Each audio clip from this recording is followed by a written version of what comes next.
പ്രിയമുള്ളവരെ, നമ്മൾ തീർത്ഥാടന ഉടമ്പടി എടുത്തവർ കൃപാസനത്തിലെത്തിയും ഓൺലൈനായും ഉടമ്പടി ധ്യാനം കൂടുന്ന ഒരു വിശുദ്ധമായ മുഹൂർത്തങ്ങളാണ്. ഉടമ്പടി ധ്യാനം എന്തുകൊണ്ടാണ് നമ്മൾ ഉടമ്പടി ധ്യാനം കൂടുന്നത്? അതിനർത്ഥം ഉടമ്പടി ബോധ്യങ്ങൾ ലഭിച്ചാൽ മാത്രമേ നമുക്ക് ഉടമ്പടി നടപ്പിൽ വരുത്താൻ പ്രത്യേക ഊർജം നമുക്ക് ലഭിക്കാൻ വേണ്ടിയാണ് ഉടമ്പടി ധ്യാനം കൂടുന്നത്. ഉടമ്പടിയുടെ അപ്ഡേഷൻസൊക്കെ എല്ലാം വരണത് ഈ ഉടമ്പടി ധ്യാനത്തിലാണ്. കാര്യം ലോകത്തിലെ ഈ ഒരു കുഞ്ഞു ധ്യാന കേന്ദ്രത്തിലാണ് പരിശുദ്ധ അമ്മ ഉടമ്പടി എന്ന മഹത്തായ പ്രാർത്ഥന ദാനമായി നൽകിയത്. അത് ഒരു പ്രാർത്ഥന നിങ്ങൾക്ക് ഇരിക്കട്ടെ എന്നും പറഞ്ഞ് തന്നതല്ല. 1987 മുതൽ അമ്മേ എന്നും പറഞ്ഞ് നടന്ന ഒരു യാത്രയുണ്ട്. അത് ജപമാല ജീവിത ദർശന ധ്യാനങ്ങളുമായി കേരളത്തിൻ്റെ എല്ലാ മുക്കിലും മൂലയിലും കണ്ണൂർ കുഞ്ഞുമംഗലം തൊട്ട് തിരുവനന്തപുരം പുത്തൻതോപ്പ്, ഇടുക്കി ശാന്തമ്പാറ, അങ്ങനെ 107 ധ്യാനങ്ങൾ ജപമാല ജീവിത ദർശന ധ്യാനം നടത്തി 2002.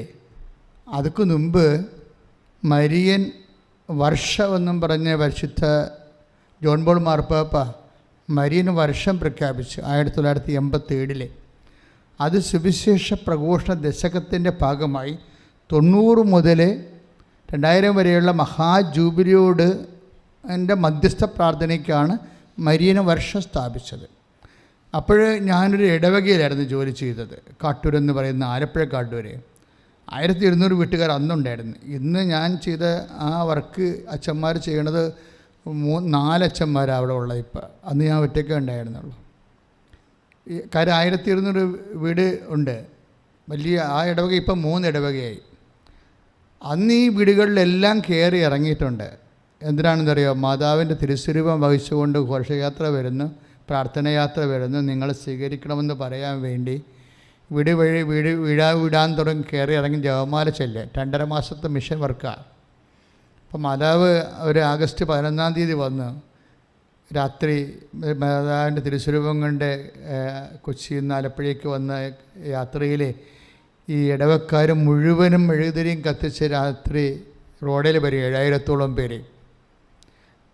അപ്പം നമ്മൾ നടന്നൊരു വഴി പെട്ടെന്ന് നിങ്ങൾക്ക് പെട്ടെന്ന് മനസ്സിലാകാൻ വേണ്ടിയാണ്. എന്തുകൊണ്ടാണ് ഉടമ്പടിയൊക്കെ നിങ്ങൾ ലൈറ്റേക്ക് ആൻഡ് പേർ റിക്വസ്റ്റ് എന്നും പറഞ്ഞ് ചുമ്മാ ഒരു റിക്വസ്റ്റ് ഇടുമ്പോൾ തന്നെ എന്തുകൊണ്ടാണ്? ഇപ്പം കഴിഞ്ഞ ദിവസം കെസിയ എന്നും പറഞ്ഞ ഒരു സഹോദരി ഒരു സാക്ഷ്യം പറഞ്ഞിവിടെ, നിങ്ങൾ കേട്ട് കാണും അല്ലേ? കെസിയയുടെ സാക്ഷ്യം. അവർക്ക് ലിംഫോമയാണ്. അവർ UK ഉള്ളത്. അപ്പോൾ ലിംഫോമ ആയത് എന്ന് വെച്ചാൽ അത് ക്യാൻസറാണ്. അപ്പോൾ അവരുടെ അമ്മയാണ് ഇവിടെ ഉടമ്പടി ചെയ്തത്. ഉടമ്പടി ചെയ്തിട്ട് വളരെ അവരുടെ അവസ്ഥ അറിയാമല്ലോ. ഒരു ആകപ്പാട് ഒരു മകളുള്ളത്. ഇങ്ങനെ അതായത് അവർ കൊണ്ടുവന്ന് എൻ്റെ അടുത്ത് തരണത്, അച്ഛാ എൻ്റെ മകൾക്ക് ക്യാൻസറാണ്, പക്ഷേ അവളിവിടെ ഇല്ല, അവൾ UK അവളുടെ ഫോട്ടോയാണെന്ന് പറയും. ഫോട്ടോയാണെന്ന് പറഞ്ഞ് എനിക്ക് തരണത് ഒരു മൊബൈലാണ്. അപ്പം മൊബൈൽ ഞാൻ പരിശുദ്ധ അമ്മയുടെ രൂപത്തിൽ വെച്ചിട്ട് ആ വെക്കണ സമയത്ത് തന്നെ അമ്മ ആ ഒരു മെസ്സേജ് പറയും, ഇവൾക്ക് കുഴപ്പമൊന്നുമില്ല, ഇവളുടെ അമ്മയ്ക്കാണ് അസുഖമെന്ന് പറയും. ഉടനെ ഞാൻ വന്നിട്ട് ഉടനെ കെസിയയുടെ അമ്മയോട് പറയും, ചേച്ചി അവർ എങ്ങനെയാലും 10-60 വയസ്സ് ഇങ്ങനെ കൂടുതലുള്ളതാണ്. ഞാൻ പറഞ്ഞു, ചേച്ചി കെസിയയ്ക്ക് പ്രശ്നങ്ങളൊന്നുമില്ലെന്ന് അമ്മ പറഞ്ഞിട്ടുണ്ട്. പിന്നെ അവിടെ നിങ്ങൾ ശ്രദ്ധിക്കണമെന്ന് പറഞ്ഞു, നിങ്ങൾക്ക് അസുഖമുണ്ടെന്ന് പറഞ്ഞു. അസുഖമുണ്ടെന്ന് ഞാൻ നേരിട്ട് പറഞ്ഞു, നിങ്ങൾ ശ്രദ്ധിക്കാൻ പറഞ്ഞിട്ടുണ്ടെന്ന് പറഞ്ഞു. പക്ഷേ അങ്ങ് അസുഖമുണ്ടെന്ന് പറഞ്ഞാൽ അവർ വേണേൽ പ്ലസ്സിൽ ഇവിടെ വീഴും, അത് പറഞ്ഞില്ല. പക്ഷേ ഒരു കുറച്ച് നാളിനുള്ളിൽ ലിംഫോമയിൽ ലോകത്തിലെ 2ാമത്തെ ഡോക്ടറാണ് അവളെ ചികിത്സിക്കണമെന്നാണ് അവൾ പറഞ്ഞത്. 7 പെറ്റ് സ്കാനുകൾ ഇങ്ങനെ 1 by 1 ആയിട്ട് ഇങ്ങനെ ചെയ്തു, 4 ചെയ്തുകൊണ്ടിരിക്കുക. അതെല്ലാം ഉണ്ടെന്ന് തന്നെയാണ് പറയണത്. പക്ഷേ ഇവൾ വിശ്വസിക്കണത് എന്താണ്? മാതാവ് പറഞ്ഞിട്ടുണ്ട് ഇല്ലെന്ന്. അതാണ് വിഷയം. ശാസ്ത്രം ഇങ്ങനെ ഓരോ കാര്യം പറയുമ്പോൾ ആ വ്യക്തി ഈ അവിടെ ലോജിക്ക് എന്ന് പറയണത് നമ്മുടെ യുക്തിയെ വിശ്വാസം കൊണ്ട് വെട്ടാൻ പറ്റും. പലർക്കും വരുന്ന വിഷയം പലരുടെ യുക്തിയെ കൊണ്ട് വിശ്വാസം വെട്ടുകയാണ് ചെയ്യണത്. ഇവിടുന്ന് നിങ്ങൾ രക്ഷപ്പെടണം. ഇതൊരു സർക്കിളാണ്. സ്പിരിച്വലിൻ്റെ ഒരു മേഖലയുടെ ഒരു സർക്കിള്, വിഷമസന്ധിയാണ്. പലപ്പോഴും വിശ്വാസത്തെക്കാളുപരി റീസൺ ഇങ്ങനെ കയറി നിൽക്കും.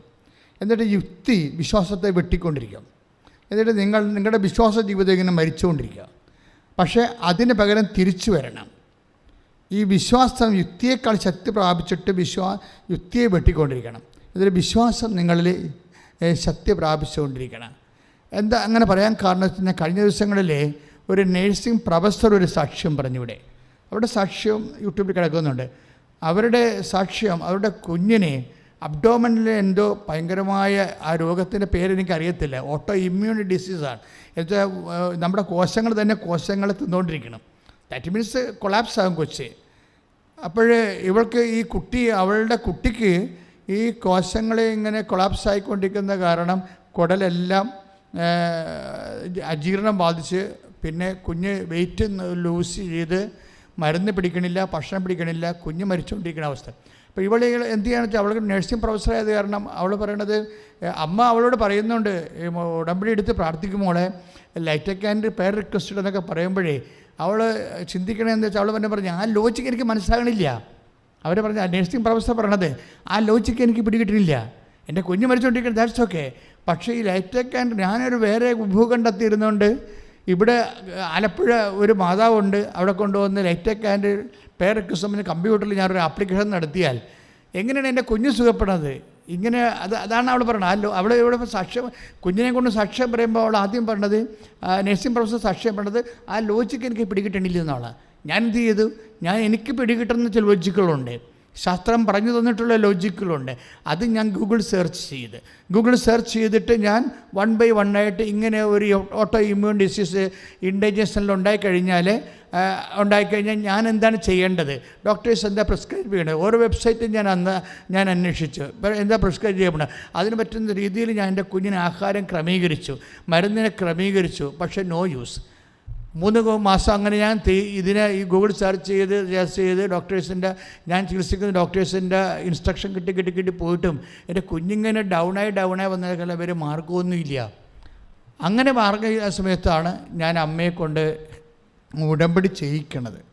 ഉടമ്പടി ചെയ്ത് ഞാൻ തന്നെ ഒരു നേർച്ച നേർന്നു, ഞാൻ നാട്ടിൽ വരുമ്പോൾ ഇവിടെ വന്ന് അമ്മയുടെ അടുത്ത് വന്ന് ഉടമ്പടി ചെയ്തോളാമെന്ന് നമ്മൾ ഓഫർ ചെയ്യുമ്പോൾ വരുന്ന ഒരു വിഷയം, അത് ചെയ്ത പോലെയാവും. കാര്യം നമ്മളൊരു വ്യക്തിയോടല്ല പറയണത്, ദൈവത്തോടാണ് പറയണത്. ഞാൻ ഉടമ്പടി ചെയ്തോളാമെന്ന് പറയലേ, അപ്പോഴത് ചെയ്ത പോലെയാവും. എന്താ കാര്യം വെച്ച് കഴിഞ്ഞാൽ, ദൈവത്തിന് അറിയാം നിങ്ങളത് ചെയ്യുമെന്ന്. അതാണ് വിഷയം. നിങ്ങളത് ചെയ്യുമെന്ന് ദൈവത്തിന് അറിയാം. അപ്പോൾ ചില ആൾക്കാർ ചെയ്യുമെന്ന് പറഞ്ഞാലും ചെയ്യത്തില്ലല്ലോ, അതും ദൈവത്തിന് അറിയാം. അതുകൊണ്ട് നമ്മൾ ദൈവത്തോടൊരു കാര്യം പറയുമ്പോൾ ചില കാര്യങ്ങൾക്ക് ലൈറ്റ്നിങ് ഇഫക്റ്റ് ഉണ്ടാകാൻ കാരണം നിങ്ങളത് ചെയ്യുമെന്ന് ദൈവത്തിന് അറിയാവുന്നതുകൊണ്ടാണ്. ഇപ്പോൾ ഇവൾ നേഴ്സിംഗ് പ്രൊഫസർ ഉടമ്പടി ചെയ്യുമെന്ന് ദൈവത്തിന് അറിയാം. അപ്പോൾ അതുകൊണ്ട് തന്നെ കുഞ്ഞ് ആ സമയത്ത് തന്നെ ഹീലിംഗ് പ്രോസസ്സ് തുടങ്ങി. തുടങ്ങിയിട്ട് കുഞ്ഞിന് സംഭവിക്കുന്നത്, അവരുടനെ ഈ അടയാളം കിട്ടിയ ഉടനെ അവർ നാട്ടിൽ വന്ന് ഉടമ്പടി ചെയ്തിട്ട് ഈ ഉടമ്പടി തൈലം കൊണ്ടുവന്ന് കുഞ്ഞിന് വയറ്റിൽ പുരട്ടി കൊടുക്കും. വയറ്റിൽ പുരട്ടി കൊടുക്കുന്ന പിന്നെ സഡൻ ഹീലിംഗാണ് ഉണ്ടാകുന്നത്. അത് കുഞ്ഞിപ്പോൾ പൂർണ്ണമായും സൗഖ്യപ്പെട്ടിരിക്കണം. ഈ കുഞ്ഞ് മരിച്ചു പോകേണ്ട കുഞ്ഞാണ് ശരിക്കും. പക്ഷേ അവൾ ഉപയോഗിക്കുന്ന വാക്ക് ഞാൻ ലോജിക്കായിട്ടാണ് വിഷയം കണ്ടതെന്നാണ് എല്ലാ വിഷയങ്ങളും. കാര്യം ഞാൻ അങ്ങനെ പഠിച്ചു വെച്ചേക്കണത് സയൻസിൻ്റെ ഒരു മെത്തേഡ് അനുസരിച്ച്. ഞാൻ സയൻസിനെ കുറ്റം പറയുകയല്ല. എന്താ പ്രശ്നം, ഞാൻ പറയുന്നത്, നിങ്ങൾ പലപ്പോഴും നമ്മളിങ്ങനെ ട്രെയിൻഡായത് കാരണം, ലോജിക്കലായിട്ട് ട്രെയിൻഡായത് കാരണം ചില കുറച്ച് കൂടുതൽ വിദ്യാഭ്യാസം ചെന്നു പോയവർക്ക് ചില സമയത്ത് വിശ്വാസം ഇമ്പോസ് ചെയ്യാൻ ഇത്തിരി സമയമെടുക്കും. അതാണ് ഞാൻ ഉദ്ദേശിച്ചത്. That is my point. അത് പറ്റത്തില്ല. നിങ്ങളൊന്ന് പ്രാർത്ഥിക്കണം. കർത്താവ് അച്ഛനോട് ചേർന്ന് പ്രാർത്ഥിക്കും. കർത്താവായ ദൈവമേ, എന്റെ യുക്തിയുടെ ഒപ്പം തന്നെ അതിനെ അതിലംഘിക്കുന്ന വിശ്വാസത്താൽ എന്നെ പരിശുദ്ധ അമ്മയെ പോലെ അഭിഷേകം ചെയ്യണമേ. എന്റെ യുക്തിയേക്കാൾ എന്നിൽ വിശ്വാസം ദൈവമേ അങ്ങ് വളർത്തിയെടുത്തുകൊണ്ട് വിശ്വാസ പ്രയോഗത്തിലെ എനിക്ക് ബോധ്യങ്ങൾ നൽകണമേ. വിശ്വാസ പ്രയോഗത്തിലെ എനിക്ക് ബോധ്യങ്ങൾ നൽകണമേ. ശ്രദ്ധിക്കട്ടെ, മനസ്സ് ഓൺലൈനിലിരിക്കുന്നവരായാലും ശരി, ഇവിടെ പിൽഗ്രിമിലിരിക്കുന്നവരായാലും ശരി, നിങ്ങളുടെ മനസ്സ് ഈ ആരാധനയ്ക്ക് സെറ്റ് ചെയ്യാൻ വേണ്ടി ശ്രദ്ധിക്കണം കേട്ടോ. മനസ്സ് ആരാധനയ്ക്ക്, കാരണം ഈ ആരാധന സമയങ്ങളിലാണ് കർത്താവ് വലിയ അടയാളങ്ങൾ നൽകുന്നത്. അതുകൊണ്ട് തന്നെ ഇപ്പോഴേ ഈശോ കാണിച്ചത് ഹൃദയമാണ് കാണിച്ചത്. ഹൃദയം എന്ന് പറഞ്ഞു കഴിഞ്ഞാൽ ഒരു വലിയ പഴയ ഒരു ഹൃദയമാണ്. പ്രായമുള്ള ആളാണെന്ന് തോന്നണേ. അപ്പം അങ്ങനെ വരുമ്പോഴുണ്ടാകുന്ന വിഷയം, അവർ അങ്ങനെ പ്രായമുള്ളവർക്ക് ഹൃദയത്തിന് അസ്വസ്ഥത ഉള്ളവരാണെങ്കിൽ ഈ സമയത്ത് അവർക്ക് നെഞ്ച് പൊത്തി പിടിച്ചുകൊണ്ട് വിശ്വാസ പ്രമാണം ചെല്ലാം. മറ്റുള്ളവർ സ്തുതിക്കട്ടെ സ്തുതിക്കട്ടെ ഹല്ലേലൂയ. കർത്താവേ, ഹൃദയാഘാതം വന്നവരെ, ഹൃദയാഘാതം വന്നവരെ സ്പർശിക്കണമെന്ന് പ്രാർത്ഥിക്കുന്ന ബ്ലോക്കുകൾ വീക്കായവരെ, ബ്ലോക്കുകൾ കർത്താവെ, വാൽവുകൾ വീക്കായവരെ, വാൽവിന് ബ്ലോക്ക് വന്നവരെ, അതിന് മരുന്ന് കഴിച്ചുകൊണ്ടിരിക്കുന്നവരെ, കർത്താവെ, പ്രഷർ കൂടിപ്പോയവരെ, എപ്പോഴും പ്രഷർ കൺട്രോൾ ചെയ്യാൻ പറ്റാത്തവരെ, മരുന്ന് കഴിച്ചിട്ടും പ്രഷർ കൺട്രോൾ ചെയ്യാൻ പറ്റാത്തവരെ, എപ്പോഴും തലവേദന ഉള്ളവരെ, അതിൻ്റെ പേരിൽ എപ്പോഴും കിടക്കേണ്ടി വരുന്നവരെ, ശ്വാസം കൃത്യമായിട്ട് കിട്ടാതെ വരുന്നവരെ എല്ലാവരും ആശീർവദിക്കണമേ. കർത്താവിൻ്റെ തിരുമുറിവാർന്ന വലത് കരത്താൽ കർത്താവേ ഈ ഹൃദയത്തെ സ്പർശിക്കണമേ. എല്ലാ ഹൃദയരോഗികളെയും സ്പർശിക്കണമേ. എല്ലാ ഹൃദയരോഗികളെയും സ്പർശിക്കണമേ. യേശുവിൻ്റെ ശക്തി മരുന്നോ ലേപനമല്ല കർത്താവേ, അങ്ങയുടെ വചനമാണല്ലോ അങ്ങയുടെ മക്കളെ സുഖപ്പെടുന്നത്.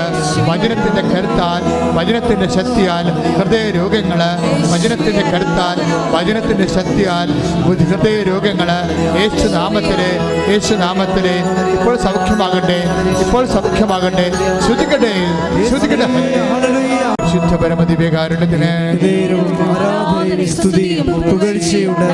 പ്രാർത്ഥിക്കുക. അമ്മയെ പരിശുദ്ധ അമ്മേ, ദൈവമാതാവേ, പിൽഗ്രിം ഉടമ്പടിയായി തീർത്ഥാടന പ്രാർത്ഥന കൂടുന്നവരെല്ലാം, ഓൺലൈൻ പ്രാർത്ഥന കൂടുന്നവരെല്ലാം കർത്താവേ അങ്ങയുടെ വലത്ത് കരത്താൽ മക്കളെ സ്പർശിക്കണമേ.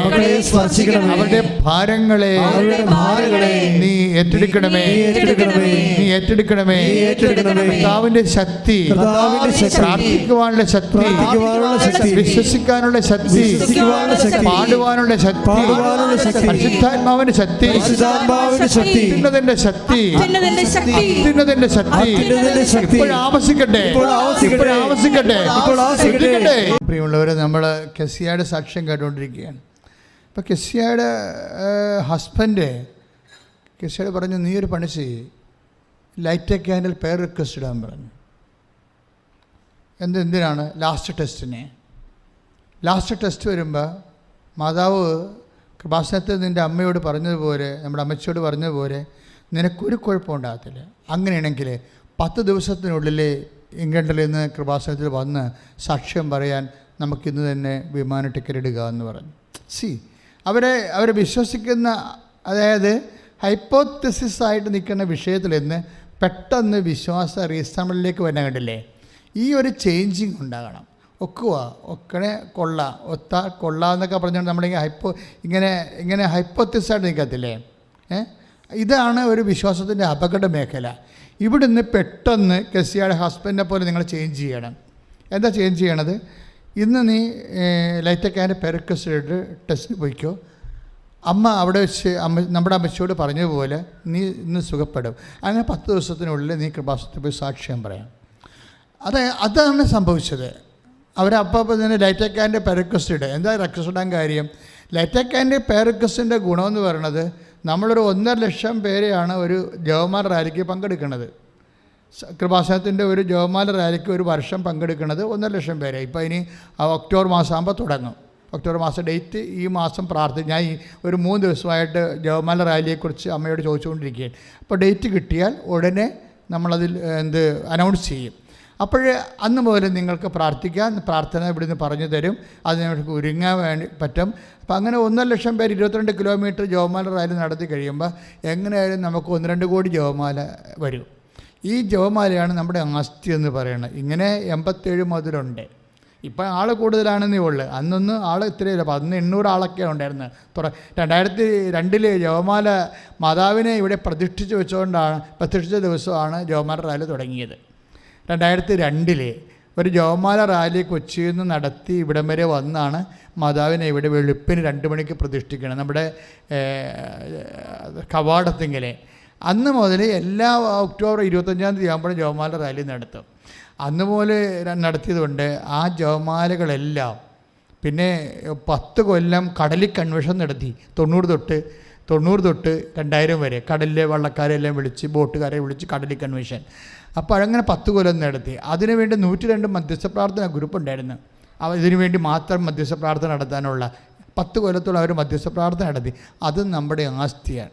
അതുകൊണ്ടാണ് ആൾക്കാർ മണ്ണിൽ ചവിട്ടുമ്പോൾ തന്നെ അമ്മ തീരുമാനം ഉണ്ടാക്കിയെന്ന് പറഞ്ഞതിൻ്റെ കാരണം എന്ന് വെച്ച് കഴിഞ്ഞാൽ ഇതിൻ്റെ മധ്യസ്ഥ പ്രാർത്ഥനയുടെ ആസ്തിയാണ്. ഇങ്ങനെ ഉണ്ടായ മധ്യസ്ഥ പ്രാർത്ഥന 2003 ജപമാല വർഷം വന്നപ്പോൾ ഞങ്ങളിവിടെ ഒരു കൂടാരം ഉണ്ടാക്കി, ജപമാല കൂടാരം ഉണ്ടാക്കിയിട്ട് ആ വർഷമാണ് ശാലവും ജപമാലക്കൊരു ധ്യാനകേന്ദ്രം എന്ന് പറഞ്ഞ് കൃപാസനത്തെ ബ്രാൻഡ് ചെയ്തത്.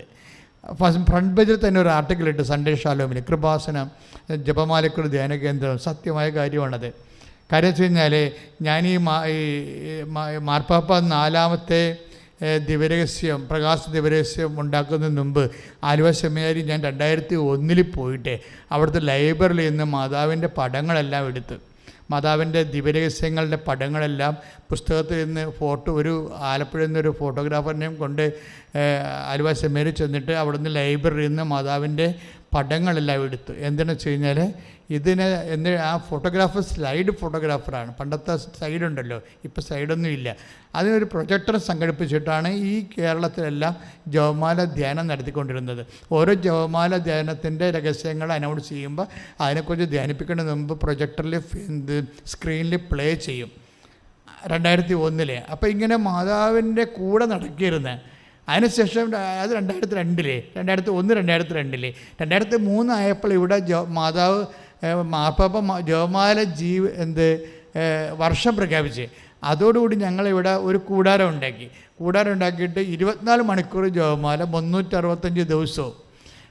അപ്പോൾ ഒരു 120 ഗ്രൂപ്പ് ഉണ്ടായിരുന്നു. അന്ന് കടലോരത്തെ ഗ്രൂപ്പ് ഉണ്ടായിരുന്നു. കടലോര കൺവെൻഷൻ്റെ ഗ്രൂപ്പുകളൊക്കെ നിലനിൽപ്പുണ്ടായിരുന്നു. അവരെ വിളിച്ചിട്ട് ഇവിടെ രാത്രിയും പകരും 365 ദിവസം വെച്ചാൽ ഒക്ടോബർ 25-ാം തീയതി തുടങ്ങി. എന്നിട്ട് ഡിസംബർ അടുത്ത 2004 ഒക്ടോബർ 25-ാം തീയതി അവസാനിച്ച്. ആ ഗ്രൂപ്പ് രാത്രിയുണ്ട് പകലും ഉണ്ടായിരുന്നു, 24 മണിക്കൂറാണ്. അപ്പോൾ 24 മണിക്കൂറും ഒരു വർഷം മുഴുവനും ജപമാല നടത്തി. അങ്ങനെ 2004 ഒക്ടോബർ 25-ാം തീയതി അത് സ്റ്റോപ്പ് ചെയ്യുകയും 2004 ഒക്ടോബർ, നവംബർ, ഡിസംബർ 7-ാം തീയതി ആയപ്പോഴാണ് അമ്മ പ്രത്യക്ഷപ്പെട്ടത്. അതായത് ഇതുപോലെ സിൽവർ ഗ്രേയിൽ സമയഘടികാരം നെഞ്ചിൽ ചാർത്തി ദുരന്തമുണ്ടാകുമ്പോൾ പ്രാർത്ഥിക്കണമെന്ന് പറഞ്ഞ്. കാര്യം പ്രാർത്ഥന എന്താ വെച്ചാൽ പ്രാർത്ഥന തന്നെയായിരുന്നു നമ്മുടെ ജോലി. ഈ കാലങ്ങളിലെല്ലാം ജോലി അത് തന്നെയായിരുന്നു. അമ്മ ദുരന്തമുണ്ടാകാൻ പോണ പ്രാർത്ഥിക്കണമെന്ന് പറഞ്ഞപ്പോഴും ഞങ്ങൾ ആൾക്കാരെ വിളിച്ചിട്ട്, ഈ ഗ്രൂപ്പുകാരെ വിളിച്ചിട്ട് പറഞ്ഞ് അമ്മ ഇങ്ങനെ പ്രത്യക്ഷപ്പെട്ടു. അപ്പോൾ അന്ന് 2000 ആൾക്കാരുണ്ടായിരുന്നു ഇവിടെ. ഞാൻ മാത്രമേ അമ്മയെ കണ്ടുള്ളൂ സിൽവർ ഗ്രേയിൽ. എൻ്റെ ഒരു ടൈപ്പാണ്, ഒരു മാതൃകയാണ് ആ മുറിയിരിക്കുന്നത്. നടുക്ക് ഒരു സമയഘടികാരം ചാർത്തിയ മുറി, 10-8 സൂചി. അപ്പോൾ ഞാൻ ആൾക്കാരോട് പറഞ്ഞു, അമ്മ നിൽക്കുന്നു, നെഞ്ചിലൊരു സമയഘടികാരം കാണിക്കണം, 10-8 സൂചി കാണിക്കണമെന്ന്.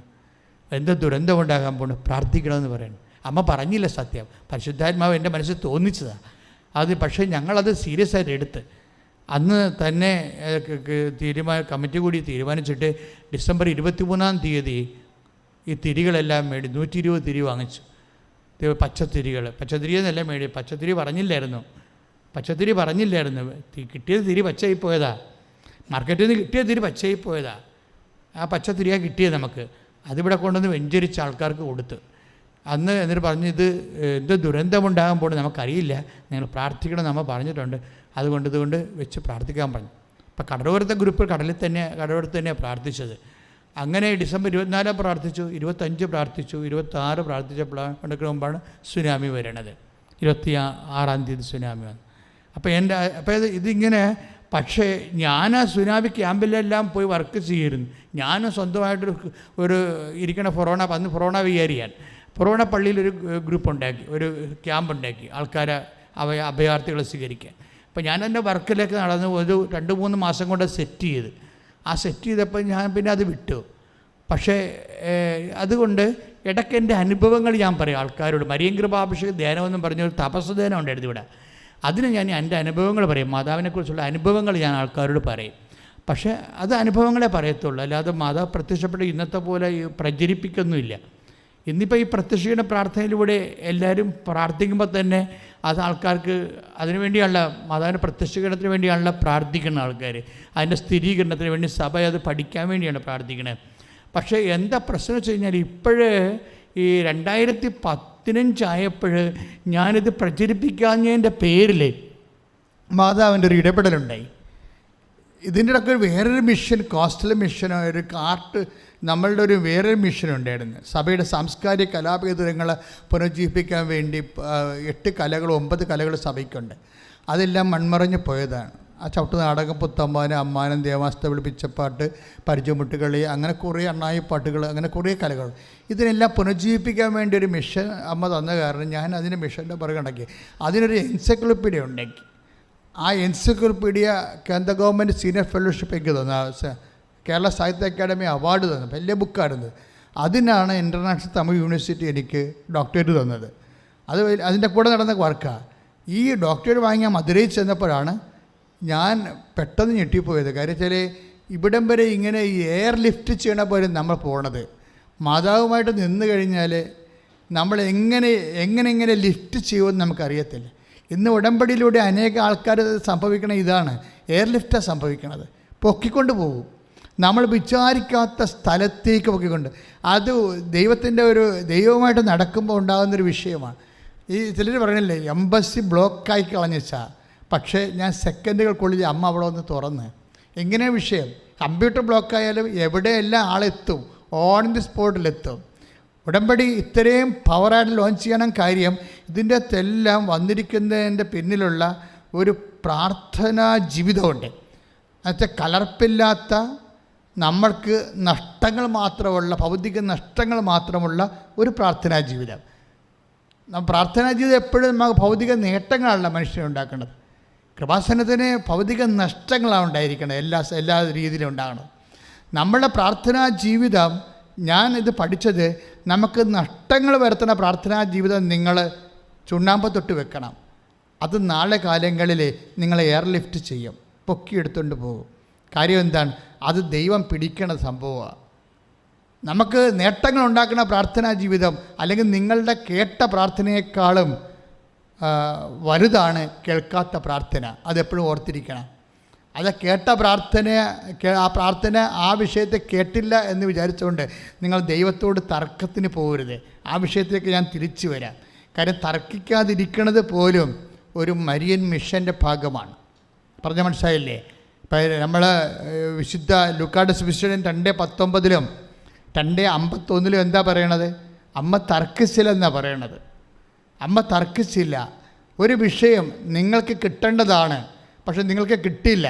തന്നെയല്ല, ഓപ്പോസിറ്റായിട്ട് ഈ പ്രാർത്ഥന ഉടമ്പടി ഒന്നും ഇല്ലാത്ത ആൾക്കാർക്ക് കിട്ടുകയും ചെയ്യുമ്പോൾ സ്വാഭാവികമായി നമ്മുടെ ഉള്ളിൽ തർക്കം, പുറത്ത് പറഞ്ഞില്ലെങ്കിലും നമ്മുടെ ഉള്ളിൽ തർക്കങ്ങളുണ്ടാകും.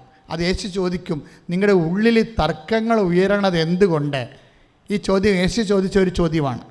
നിങ്ങളുടെ ഉള്ളിൽ തർക്കങ്ങൾ, ഇപ്പം നിങ്ങൾ ഒരു IELTS നിങ്ങൾ ആപ്ലിക്കേഷൻ വെച്ചു, MOH ഹാദ് അതെന്തോ ആയിക്കോട്ടെ, അല്ലെങ്കിൽ RN അല്ലെങ്കിൽ PR അല്ലെങ്കിൽ എന്തോ B1 B2 എന്തെങ്കിലും എക്സാമിന് നിങ്ങൾ ഇവിടെ ഉടമ്പടി ചെയ്തു. പക്ഷേ ഇതൊന്നും ചെയ്യാത്ത ആളെ പെട്ടെന്ന് ലിഫ്റ്റായിപ്പോയി, കണ്ടുപോയി. അപ്പം നിങ്ങളുടെ ഉള്ളിൽ എന്ത് വരും? തർക്കങ്ങളുണ്ടാകും. തർക്കങ്ങളുണ്ടാകുമ്പോൾ കർത്താവ് ചോദിക്കുന്ന ഒരു ചോദ്യമാണ്, എന്താണ്? നിങ്ങളുടെ ഉള്ളിൽ തർക്കങ്ങൾ ഉയരണത് എന്തുകൊണ്ട്?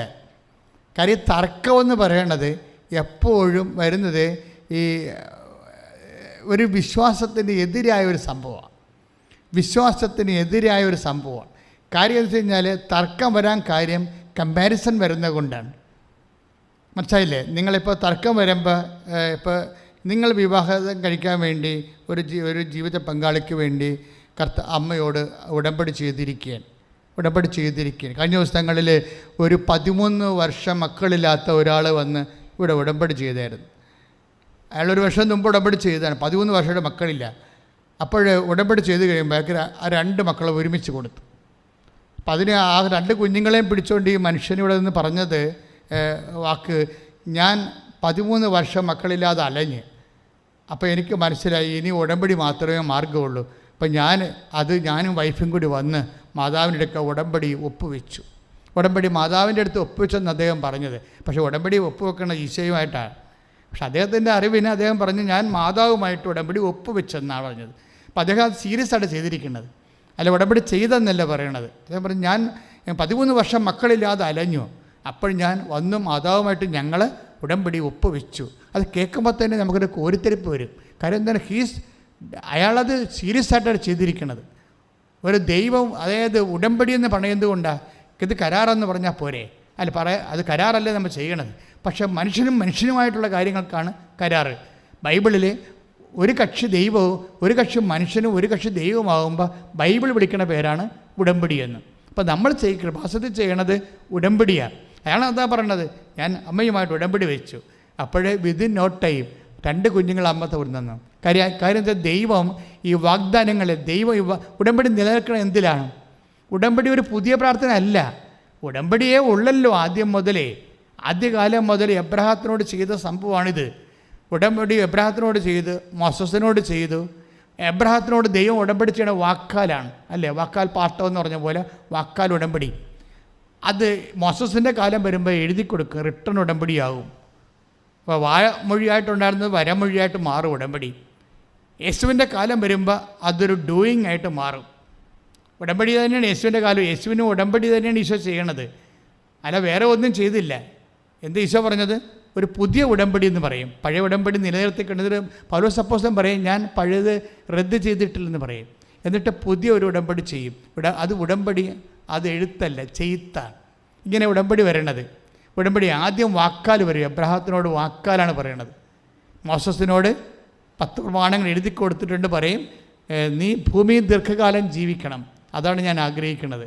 അപ്പോൾ ദൈവത്തിൻ്റെ ആഗ്രഹം വ്യക്തമല്ലേ? നിങ്ങൾ IELTS പാസ്സായാലും പുരയിടം വിറ്റാലും വിവാഹം കഴിച്ചാലും കുഞ്ഞുങ്ങളുണ്ടായാലും ദൈവം ഉദ്ദേശിക്കുന്നത് എന്താണ്? നിനക്കിവിടെ ജീവിക്കാൻ വേണ്ടി ആണ് ഞാൻ നിന്നെ ഇവിടെ ജനിപ്പിച്ചിരിക്കുന്നത്. അത് നീ ദീർഘകാലം ജീവിക്കണം ആരോഗ്യത്തോടു കൂടി. അതിനു വേണ്ടി അതാണ് എൻ്റെ വാഗ്ദാനം. നീ ഭൂമി ദീർഘകാലം ജീവിക്കാൻ വേണ്ടി, പുറപ്പാട് പുസ്തകം എന്താ പറയണത്? നീ മാതാപിതാക്കന്മാരെ ബഹുമാനിക്കണം, അത് നിബന്ധനയാണ്. അപ്പം നിയോഗം ഉണ്ടായിക്കഴിഞ്ഞാൽ നിബന്ധന ഉണ്ടാവും. ഉടമ്പടിയുടെ ഒരു ഭാഗമാണ് ഈ വിളിക്കുന്ന മുമ്പേ ഉത്തരം അരുളണത്, ഈ അനുഗ്രഹത്തിനെ പ്രൊട്ടക്റ്റ് ചെയ്യണത്. ദൈവം ഈ അനുഗ്രഹത്തിന് 2 കണക്ഷനുണ്ട്. നമ്മുടെ അനുഗ്രഹം കിട്ടണതിന് പ്രത്യേകിച്ച് ഒരു വിശ്വാസി പോലും ആകേണ്ട ഒരു കാര്യമില്ല. ഇവിടെ PSC ടെസ്റ്റ് റാങ്കൊക്കെ എഴുതുന്നവരും കുറേ വർക്കൊക്കെ ചെയ്യുന്ന ആൾക്കാരില്ലേ, എല്ലാവരും ഇങ്ങനെ വിശ്വസിച്ചിട്ടാണ് അവരെല്ലാം ഓരോ നിലയിലെത്തിയിരിക്കണത്? ആണോ? അവിശ്വാസിയായാലും നമ്മൾക്ക് ഭൗതിക ആനുകൂല്യങ്ങൾ കിട്ടുന്നതിന് ഒരു പഞ്ഞുമില്ല. നിങ്ങളെ ഭൗതിക ആനുകൂല്യങ്ങൾ കിട്ടുന്നതിന് വേണ്ടി മാത്രം ദൈവത്തെ ആശ്രയിച്ചാൽ നിങ്ങൾക്ക് ഭൗതിക ആനുകൂല്യങ്ങൾ കിട്ടും, പക്ഷേ ദൈവത്തെ മിസ് ചെയ്യാൻ സാധ്യതയുണ്ട്. പറഞ്ഞാൽ മനസ്സിലായില്ലേ? ഇപ്പം ചില ആൾക്കാരൊക്കെ ഞായറാഴ്ച പള്ളി പോണില്ലല്ലോ. ഇപ്പോൾ ഞാനൊരു അച്ഛൻ പത്തനംതിട്ടയിൽ നിന്ന് ഇവിടെ വന്നിട്ടുണ്ടായിരുന്നു, 24 പേരുമായിട്ട് ഉടമ്പടി ചെയ്യാൻ. അപ്പോൾ അച്ഛൻ പറഞ്ഞത്, അച്ഛൻ ഞായറാഴ്ച പള്ളിയിലെ ആൾ കുറവാണ്. അപ്പോൾ എന്നോട് ഞാൻ ചോദിച്ചു, ഞങ്ങൾ രണ്ടുപേരും അവിടെ ഇരുന്ന് വർത്തമാനം പറയുന്നു. ഞാൻ ചോദിച്ചു അതിൻ്റെ കാരണം എന്താണെന്ന് വെച്ചാൽ തോന്നുന്നുണ്ടോ? അപ്പോൾ ഇപ്പോൾ ആൾക്കാർക്ക് മനസ്സിലായി പ്രാർത്ഥിച്ചില്ലെങ്കിലും പള്ളിപ്പോയില്ലെങ്കിലും കാര്യങ്ങളൊക്കെ നടക്കുമെന്ന്. 2 കൊല്ലം കോവിഡായിട്ട് വീട്ടിലിരുന്നില്ലേ? അച്ഛൻ്റെ നിരീക്ഷണം അതാ. ഇപ്പോൾ ആൾക്കാർക്ക് മനസ്സിലായി. എന്താ മനസ്സിലായി? പള്ളി പോയില്ലെങ്കിലും കാര്യങ്ങളൊക്കെ നടക്കും, പരീക്ഷ എഴുതാൻ പറ്റും, ജയിക്കും, ജോലി കിട്ടും. അപ്പോഴേ ഞാൻ ഓർക്കിയിരുന്ന അച്ഛൻ പറഞ്ഞതേ, ആൾക്കാരപ്പോൾ ഈ ഞായറാഴ്ച കുർബാനയ്ക്ക് പോയിരുന്നത് പലരും എന്തുദ്ദേശത്തിലാണ്, എല്ലാവരും അല്ല, എന്തുദ്ദേശത്തിലാണ്? എന്തെങ്കിലും കാര്യങ്ങൾ നടക്കാൻ വേണ്ടിയാണ് ദൈവത്തിൻ്റെ അടുത്ത് പോയിരുന്നത്. ഇപ്പോൾ ദൈവത്തെ കൂടാതെ തന്നെ കാര്യങ്ങൾ നടക്കുമെന്ന് കോവിഡ് നമ്മളെ പഠിപ്പിച്ചു, അല്ലേ? ക്ലിയർ അല്ലേ? കോവിഡ് കാലത്ത് എന്തുമാത്രം പരീക്ഷ ആൾക്കാർ എഴുതി. എല്ലാ പരീക്ഷയും കോവിഡ് ഉണ്ടായിരുന്നതിന് മുമ്പുള്ള സമയത്തൊക്കെ ഗവൺമെൻറ് ഗ്രേസ് മാർക്ക് വരെ കൊടുത്തു. 30 മാർക്ക് 40 മാർക്ക് വെറുതെ വാരിക്കോരിയിട്ട് കൊടുത്തു, അല്ലേ? അപ്പം ഇതിൻ്റെ അർത്ഥം എന്താണ്? അതായത് ദേവാലയത്തിൽ പോയില്ലെങ്കിലും വീട്ടിൽ കുത്തിയിരുന്നാലും കാര്യങ്ങളൊക്കെ ഭംഗിയായിട്ട് നടക്കും. അപ്പോൾ ഒരു കാര്യം എൻ്റെ സഹോദരൻ എനിക്ക് പറയാനുണ്ട്. ഒന്നാമത്തെ കാര്യം, നമ്മൾ ദേവാലയത്തിൽ പോണത് നമ്മുടെ കാര്യങ്ങൾ നടക്കാൻ വേണ്ടി ആവരുതെന്ന് യേശു പറഞ്ഞിട്ടുണ്ട്. അത് യേശു പറഞ്ഞിരിക്കുന്ന ട്വിസ്റ്റ് ചെയ്താണ് പറഞ്ഞിരിക്കുന്നത്. പള്ളിയിൽ പോയില്ലെങ്കിലും കാര്യങ്ങൾ നടക്കുമെന്ന് ഈശോയാണ് ആദ്യം പറഞ്ഞത്. പറഞ്ഞ മനസ്സിലായില്ലേ? പള്ളിയിൽ പോയില്ലെങ്കിലുമൊക്കെ കാര്യങ്ങൾ ഭംഗിയായിട്ട് കല്യാണം കഴിക്കും, പ്രസവിക്കുകയും ചെയ്യും, പിള്ളേരെ വളർത്തുകയും ചെയ്യും, എല്ലാ കാര്യങ്ങളും നടക്കും. കയ്യിലിരിപ്പ് മോശമാണെങ്കിലും കാര്യം നടക്കുമെന്ന് പറഞ്ഞിട്ടുണ്ട് ഈശോ. നിങ്ങളുടെ കയ്യിരിപ്പ് അല്ലെങ്കിൽ എൻ്റെ കയ്യിരിപ്പ് ഇത്തിരി മോശമാണെങ്കിലും കാര്യങ്ങളൊക്കെ ഭംഗിയായിട്ട് നടക്കുമെന്ന് ലോകത്തോട് പറഞ്ഞത്, ചങ്കൂറ്റത്തോട് പറഞ്ഞത് ഈശോ മാത്രമാണ്. ദൈവത്തിൻ്റെ അടുത്ത് പ്രാർത്ഥിച്ചില്ലെങ്കിലും കാര്യങ്ങളെല്ലാം ഭംഗിയായിട്ട് നടക്കും. കയ്യിരിപ്പ് മോശമാണെങ്കിലും കാര്യങ്ങൾ നടക്കും എന്ന് ലോകത്തോട് ചങ്കൂറ്റത്തോടെ പറഞ്ഞ ഈശോ മാത്രമാണ്. പിന്നെ നമ്മളെന്തിനാ പ്രാർത്ഥിക്കുന്നത്? കാര്യം ഈ വിഷയത്തിൽ നമ്മൾ ഇത്ര റീസൺ ഉപയോഗിക്കണം, നല്ലതായിരിക്കും. ദൈവത്തെ കൂടാതെ തന്നെ കാര്യങ്ങളൊക്കെ നടക്കും. പിന്നെ എന്തിനാണ് നമ്മൾ പ്രാർത്ഥിക്കുന്നത്? എന്താ പറഞ്ഞത്? അങ്ങനെ നിങ്ങൾ നിങ്ങളുടെ സ്വർഗ്ഗസ്ഥനായ പിതാവിൻ്റെ മക്കളായി തീരും. അവിടുന്ന് ശിഷ്യരുടെ മേലും ദുഷ്ടരുടെ മേലും തൻ്റെ സൂര്യനെ ഉദിപ്പിക്കുകയും നീതിമാന്മാരുടെയും നീതിരഹിതരുടെയും മേൽ മഴ പെയ്യുകയും ചെയ്യുന്നു. അതാണ് വിഷയം.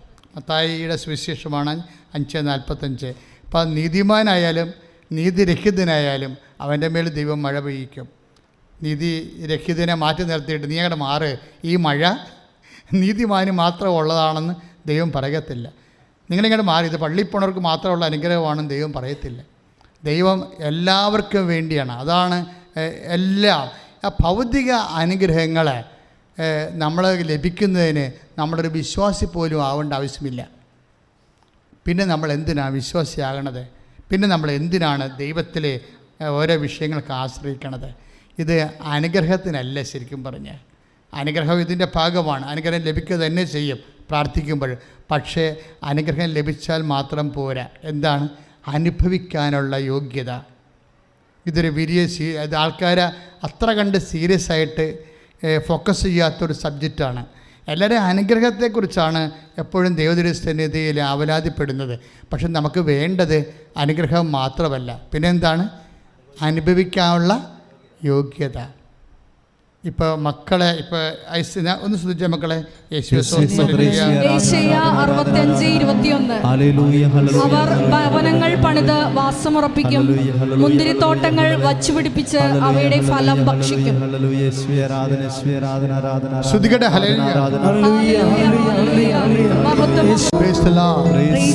അതായത് ഈ പ്രാർത്ഥനയുടെ ഫോക്കസ് പോയിന്റ് വരേണ്ടത് അനുഗ്രഹത്തിനേക്കാളുപരി അനുഭവിക്കാനുള്ള യോഗ്യതയിലാണ്. പിടിയോ? അതെപ്പോഴും നമ്മൾ ശ്രദ്ധിക്കണം. അതായത് നമ്മൾ ദൈവത്തിനെ ആശ്രയിക്കുന്നതിൻ്റെ കാരണം, കർത്താവേ നീ തന്ന അനുഗ്രഹങ്ങൾ അനുഭവിക്കാനുള്ള യോഗ്യത ഉണ്ടാകണമേ. It's A point. ഒന്ന് നെഞ്ചത്തെ കൈവച്ച് പറഞ്ഞ് പ്രാർത്ഥിച്ച്, കർത്താവേ, കർത്താവേ, നീ തന്നതും തരാൻ പോകുന്നതുമായ അനുഗ്രഹങ്ങളിലെ അനുഭവിക്കാനുള്ള യോഗ്യത എനിക്കും എൻ്റെ കുടുംബത്തിനും നൽകണമേ. കർത്താവേ, നീ തന്നതും തരാൻ പോകുന്നതുമായ അനുഗ്രഹങ്ങളിലെ അനുഭവിക്കാനുള്ള യോഗ്യത എനിക്കും എൻ്റെ കുടുംബത്തിനും നൽകണമേ. ഇതിപ്പോൾ മക്കളുണ്ടാകുന്ന കാര്യം തന്നെ എടുത്തു. മക്കളുണ്ടാകുന്ന കാര്യം, നിങ്ങൾ മക്കൾ വേണമെന്ന് പറഞ്ഞ് പ്രാർത്ഥിച്ചോ. ഇതിപ്പോൾ ഇന്നത്തെ സാക്ഷ്യം എന്താ? അവർക്ക് 5 വർഷമായിട്ട് മക്കളില്ല. 5 വർഷമായിട്ട്. അപ്പോൾ അവർ മക്കളുണ്ടാകത്തില്ലെന്ന് ഡോക്ടർ പറഞ്ഞ്. അപ്പോഴവരിവിടെ വന്ന് ഉടമ്പടി, അങ്ങനെ ഒന്ന് പറഞ്ഞാൽ പിന്നെ എന്താ മാർഗം? പിന്നെ ഉടമ്പടിയല്ലേ ഉള്ളൂ, ലോകത്തുടമ്പടിയേ ഉള്ളൂ. അതുകൊണ്ടാണ് എല്ലാ മനുഷ്യരും റഷ്യയിൽ നിന്നും പോളണ്ടിലൊക്കെ വന്ന് ഉടമ്പടി ചെയ്തിട്ടുണ്ട് ആൾക്കാർ, അവിടുത്തെ നാട്ടുകാർ. അപ്പം എന്താ പ്രശ്നം വെച്ചാൽ, അറിയാവുന്നവർക്കറിയാം ഇതൊരു ലാസ്റ്റ് നമ്മുടെ ഒരു ഓപ്ഷനാണ്. ഇതൊരു ഫുൾ ഓപ്ഷനാണ്, അതേസമയം തന്നെ ലാസ്റ്റ് ഓപ്ഷനാണ്. ഇതിൻ്റെ അപ്പുറത്തിന് ഓപ്ഷനില്ല. ലോകത്ത് അതാത് കാലങ്ങളിലൊക്കെ ദൈവം ഓരോ പ്രാർത്ഥന കൊടുക്കുകയും, ഇപ്പോൾ 12-ാം നൂറ്റാണ്ടിലാണ് കുരിശിൻ്റെ വഴി കൊടുത്തത് അല്ലേ, കുരിശിൻ്റെ വഴി കിട്ടിയത്. അപ്പം അതിൻ്റെ അകത്തുള്ള ആ കുരിശിൻ്റെ വഴിയുടെ ആക്കാമ്പം എന്താണ്? പശ്ചാത്താപമാണ്. കർത്താവിൻ്റെ കുരിശിൻ്റെ കൂടെ നമ്മൾ യാത്ര ചെയ്യുമ്പോൾ, അതിനനുസ്മരിച്ചുകൊണ്ട് യാത്ര ചെയ്യുമ്പോൾ നമ്മുടെ പാപത്തിന് പ്രായശ്ചിത്തമായിട്ട് നമ്മൾ ചെയ്യുന്ന ദോഷപ്രതി ശ്രീവാപ്പാതയാണ് കുരിശിൻ്റെ വഴി അല്ലേ. പിന്നെ നമുക്ക് വന്നത് 13-ാം നൂറ്റാണ്ടിലാണ്. 13-ാം നൂറ്റാണ്ടിലാണ് ഈ ആരാധന തുടങ്ങിയത് അല്ലേ. ആരാധന തുടങ്ങിയതിൻ്റെ എന്താണ്? ലംബാർഡ്സ്, വിസിഗോട്ട്സ്, മൂർസ്, അങ്ങനെയുള്ള കൊലപാതക വർഗങ്ങൾ, ഭീകരപ്രവർത്തകന്മാർ, അത് ഇന്നും ഉണ്ടല്ലോ, ഈ കാലങ്ങളിലും ഉണ്ട്. ഇപ്പോൾ അവിടെ സിലോണിലൊക്കെ ബോംബ് വെച്ചിട്ട് ആ രാജ്യം തന്നെ ഇപ്പോൾ അസ്ഥിരപ്പെട്ടു പോയി. അപ്പോൾ അത് ആ കാലങ്ങളിലും ഉണ്ടായിരുന്നു. ലംബാർഡ്സും വിസിഗോട്ട്സും ഒക്കെ റോമൻ നാഗരികതയെ പൊടുന്നതിനെ മിന്നലാക്രമണം നടത്തി അച്ഛന്മാരെയും അതുപോലെ തന്നെ കോൺവെൻ്റിലൊക്കെ ചെന്ന് കൊള്ളടിച്ച് അച്ഛന്മാരെ സിസ്റ്റേഴ്സിനെ നാട്ടുകാരെ കൊല്ലുന്നൊരു കാലം ഉണ്ടായിരുന്നു 13-ാം നൂറ്റാണ്ട്. ബ്ലാക്ക് ഏജ്, ഡാർക്ക് ഏജ് എന്നൊക്കെ പറയുന്ന കാലം. ആ കാലങ്ങളിൽ ലംബാർഡ്സും ആക്രമിക്കുന്ന സമയത്ത് ക്ലാരപ്പുണ്യാളത്തി ആൾത്തറയിൽ നിന്ന് സക്രാരിയിൽ നിന്ന് കണ്ണീരോടെ വിറച്ചു തുള്ളി വന്ന് കുർബാനയെ പിടിച്ചുകൊണ്ടിങ്ങനെ നിൽക്കുന്നത് ഈ ഭീകരന്മാർ വരുമ്പോൾ. അപ്പോൾ അവർക്ക് 100,000 പട്ടാളക്കാർ നിൽക്കണ പോലെ തോന്നിയിട്ട് അവർ പേടിച്ചവിടുന്ന് പോകുന്നിടത്ത് വെച്ചാണ് ആരാധന തുടങ്ങണത്. അന്ന് വരെ ആരാധന സഭയിലില്ല. അതൊരു ചരിത്രമാണ്. 13-ാം നൂറ്റാണ്ടിൻ്റെ അവസാനത്തെ ഗ്രിഗറി മാർപ്പാപ്പ ആരാധന യൂറോപ്പ് മുഴുവൻ ഇങ്ങനെ ഈശോ ആരാധിക്കപ്പെടേണ്ട ആളാണെന്നും ആരാധന ഒരു മനുഷ്യനെ പ്രൊട്ടക്റ്റ് ചെയ്യും, ഒരു വംശത്തെ പ്രൊട്ടക്റ്റ് ചെയ്യും എന്ന് ലോകത്തിന് മനസ്സിലാക്കി കൊടുത്തൊരു കാലമാണത്. അപ്പോൾ അങ്ങനെ ഒരു കാലഘട്ടത്തിൽ ആരാധന നടക്കുമ്പോൾ ഈ ആരാധനയ്ക്കൊരു പാട്ട് വേണം എന്ന് ഗ്രിഗറി മാർപ്പാപ്പ പറയണത്. ഈ ആരാധനയുടെ ഒരു അപ്പോസ്റ്റലുണ്ടായിരുന്നു, തോമസ് അക്വിനാസ്, വിശുദ്ധ തോമസ് അക്വിനാസ്. വിശുദ്ധ തോമസ് അക്വിനാസ് അന്ന് ഫാദറാണ്. പറഞ്ഞ് പൊപ്പ് പറഞ്ഞ് ഒരു പാട്ട് എഴുതാൻ പറഞ്ഞ്, നിങ്ങളല്ലേ ദിവ്യകാരുണ്യത്തിൻ്റെ പ്രസിദ്ധനായ ഭക്തൻ. അപ്പോൾ അദ്ദേഹം പ്രാർത്ഥിച്ചുകൊണ്ട് എഴുതിയ പാട്ടാണ് ഇത് മോക്ഷകവാടം തുറക്കും ഋഷാകരാമോസ്തിയെ, ശത്രുവിൻ്റെ അണികൾ തകർക്കാൻ ശക്തിയും കൃപയും നൽകണമേ. അതായത് അന്ന് അതാണ് സംഭവിച്ചത്. നമുക്കൊരു ശത്രു ഉണ്ട്, എവിടെയും ആയിക്കൊള്ളട്ടെ. ചിലപ്പോൾ ഓഫീസിലാകാം, ചിലപ്പോൾ നിൻ്റെ പ്രൊമോഷൻ ബ്ലോക്ക് ചെയ്യാൻ വേണ്ടി ബോധപൂർവ്വം ശ്രമിക്കുന്ന ആളാകാം. അതിന് പരിഹാരം ആരാധനയാണ്. കാര്യം സഭ കടന്നു വന്ന വഴികളുണ്ട്. സഭ കടന്നു വന്നത് മുഴുവനും ഇങ്ങനെ ഏതെങ്കിലും രീതിയിൽ എവിടെയെങ്കിലും ഇരുന്ന് മെത്രാനാശന്മാർ പ്രാർത്ഥിച്ച് കൂടി ബുദ്ധിപരമായിട്ട് അല്ലെങ്കിൽ അനുഭവം കൊണ്ട് അവർ തീരുമാനം എടുത്ത് വളർന്നു വന്ന സഭയല്ല ശരിക്കും. തെറ്റുകളുണ്ടാകുമ്പോൾ തിരുത്താനാണ് സിനഡുകൾ കൂടിക്കൊണ്ടിരുന്നത്. ജെറുസലേം സുനകദോസ് മുതൽ അങ്ങനെയാണ്.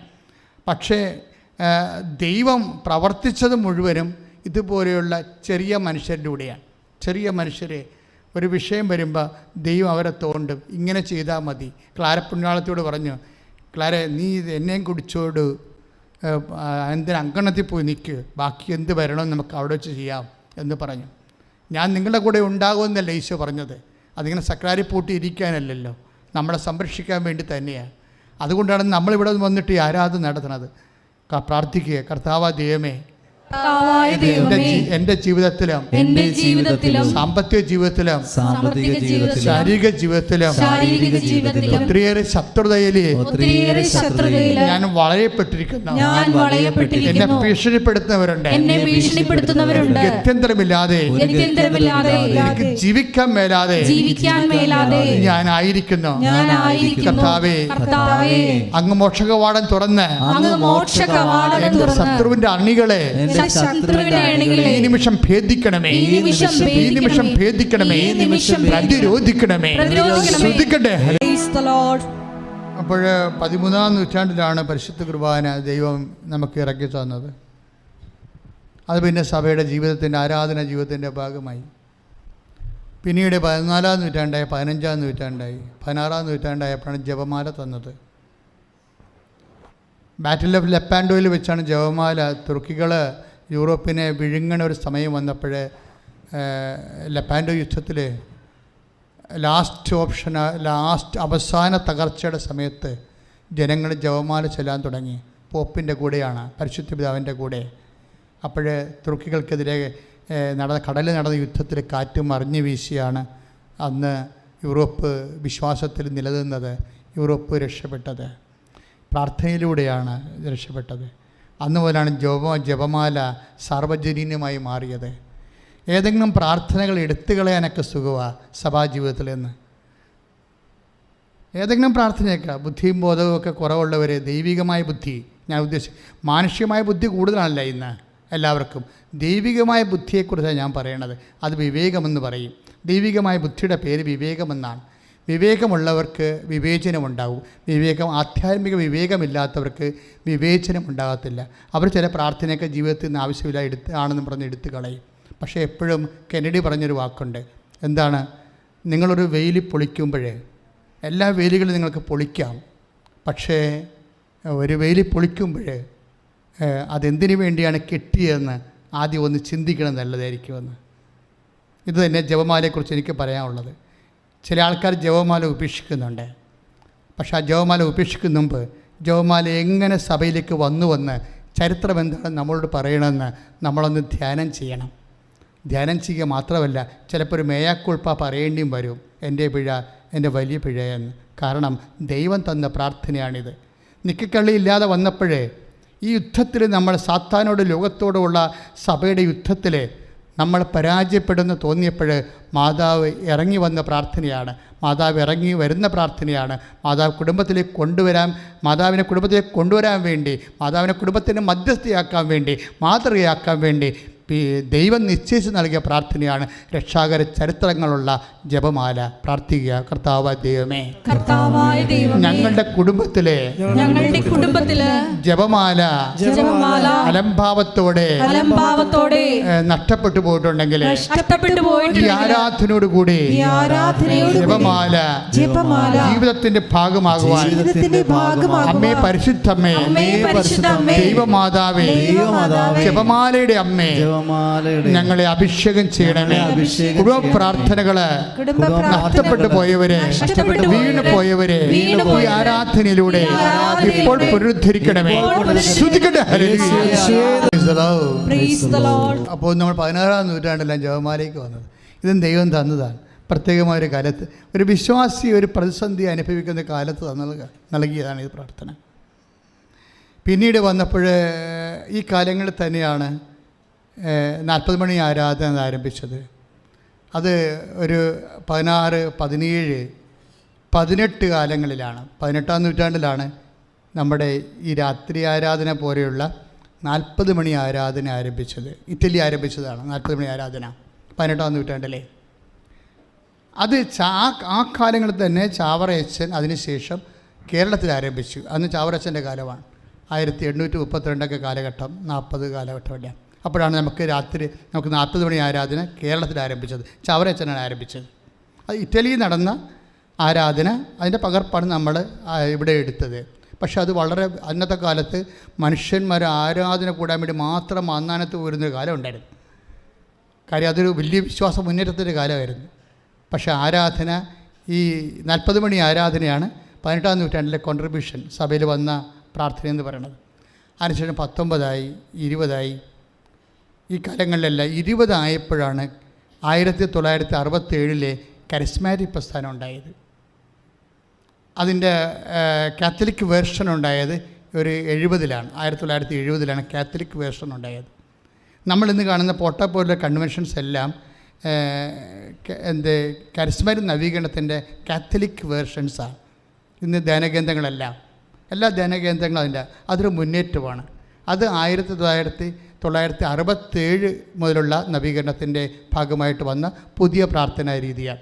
അത് അപ്പോസ്തലിക പാരമ്പര്യമുള്ള പ്രാർത്ഥനാ രീതിയാണ്.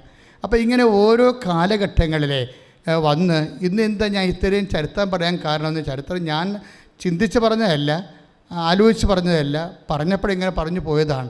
എന്താ കാര്യം വെച്ച് കഴിഞ്ഞാൽ ഇതിന് ശേഷമാണ് 2016 ഉടമ്പടി പ്രാർത്ഥന വരണത്. എന്താ കാര്യം വെച്ചാൽ ഇതൊരു പുതിയ പ്രാർത്ഥനയാണ്. ഈ പുതിയ പ്രാർത്ഥന ജപമാല ഫ്ലാഷ് ചെയ്തതിനേക്കാളും പെട്ടെന്നാണ് ഇത് ഫ്ലാഷ് ചെയ്തത്. ഇത് മലയാള ലോകത്തിലുണ്ടായ മാതാവ് തന്ന ഒരു പ്രാർത്ഥനയാണെങ്കിലും ഇത് ഇപ്പം തന്നെ ലക്ഷക്കണക്കിന് മനുഷ്യരാണ് സെറ്റ് ചെയ്ത്. കഴിഞ്ഞ ദിവസം ഇവിടെ ഒരു സാക്ഷ്യം ഉണ്ടായി, 19 കൊല്ലമായിട്ട് കുടുംബപ്രാർത്ഥന ഇല്ലായിരുന്നെന്ന്. പക്ഷേ ഉടമ്പടി എടുത്തോടുകൂടി മാതാവ് ഞങ്ങളുടെ വീട്ടിൽ തന്നത് കുടുംബപ്രാർത്ഥനയെ തന്നത്. കാര്യം ഞാൻ ഇസ്രയേലിലാണ്, ഞങ്ങൾ 3 സ്ഥലങ്ങളിലാണ്, പിന്നെ കുടുംബമില്ലാതെ എങ്ങനെ പ്രാർത്ഥന. പക്ഷേ ജപമാല എടുത്തോടുകൂടി എൻ്റെ ഭർത്താവ് വീഡിയോ കോൾ എന്നെ വിളിച്ചു. അപ്പം അവർ അപ്പനും മകനും ജപമാല തുടങ്ങുമ്പോഴേ കുടുംബപ്രാർത്ഥന തുടങ്ങുമ്പോൾ എന്നെ വീഡിയോ കോളിൽ വിളിക്കും. ഞങ്ങൾ 3 പേരും കൂടി വീഡിയോ കോളിൽ ജപമാല ചൊല്ലി. അപ്പോൾ ഒരു കുടുംബത്തിൽ തന്നെ ഇരുന്ന് ജപമാല ചൊല്ലേണ്ട കൺസെപ്റ്റ് പോയി. ചിലപ്പോൾ ഭാര്യ ഒരു രാജ്യത്തായിരിക്കും, ഭർത്താവ് ഒരു രാജ്യത്തായിരിക്കും, പിന്നെ മകളൊരു രാജ്യത്തായിരിക്കും.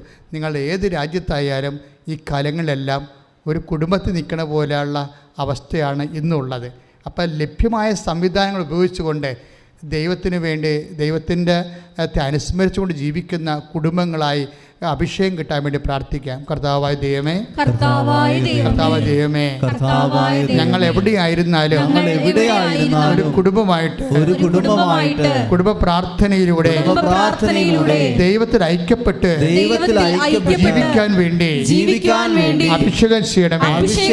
ഞങ്ങൾ എവിടെയായിരുന്നാലും ദൈവത്തിൽ ഐക്യപ്പെട്ട് ഒരു കുടുംബമായി ദൈവത്തോട് ചേർന്ന് ജീവിക്കാനുള്ള അഭിഷേകം നൽകണമേ. ശ്രദ്ധിക്കട്ടെ. ഹല്ലേലൂയ.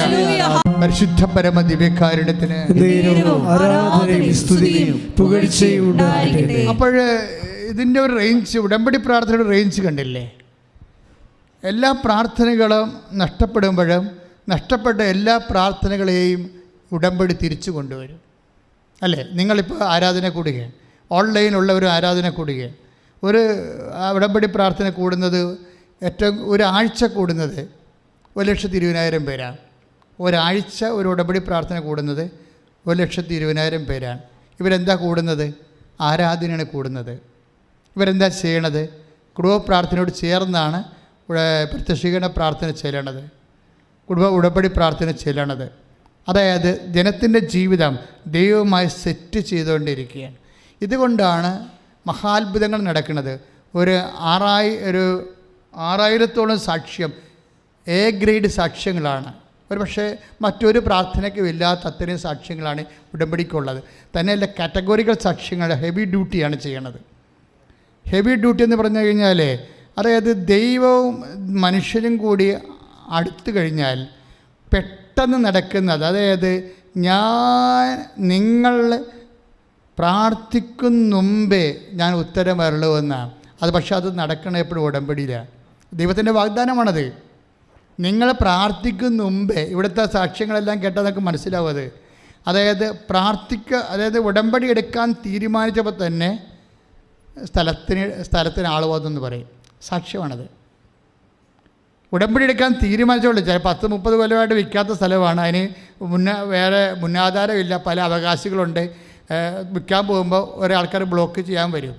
പക്ഷേ ഉടമ്പടി എടുക്കാൻ തീരുമാനിക്കുമ്പോൾ തന്നെയാണ് നിങ്ങൾക്ക് വിസ എല്ലാം ഓക്കെ ആകണതും പെട്ടെന്നാണ് ഈ സംഭവം. അപ്പോൾ നിങ്ങൾ ഓർക്ക് എന്താ കാര്യം അങ്ങനെ സംഭവിക്കണം? ഞാൻ ഉടമ്പടി എടുത്തില്ലല്ലോ. എടുക്കാൻ തീരുമാനിച്ചാൽ മതി. കാര്യം നിങ്ങൾ എടുക്കുമെന്ന് ദൈവത്തിന് അറിയാം. അതാണ് അതിൻ്റെ ഒരു മെക്കാനിസം എന്ന് പറയുന്നത്. നിങ്ങൾ എടുക്കുമെന്നറിയാം.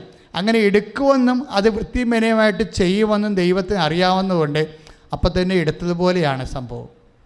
അതുകൊണ്ടാണ് ഞാൻ പ്രാർത്ഥിക്കുമ്പോൾ തന്നെ ഇപ്പം നമ്മൾ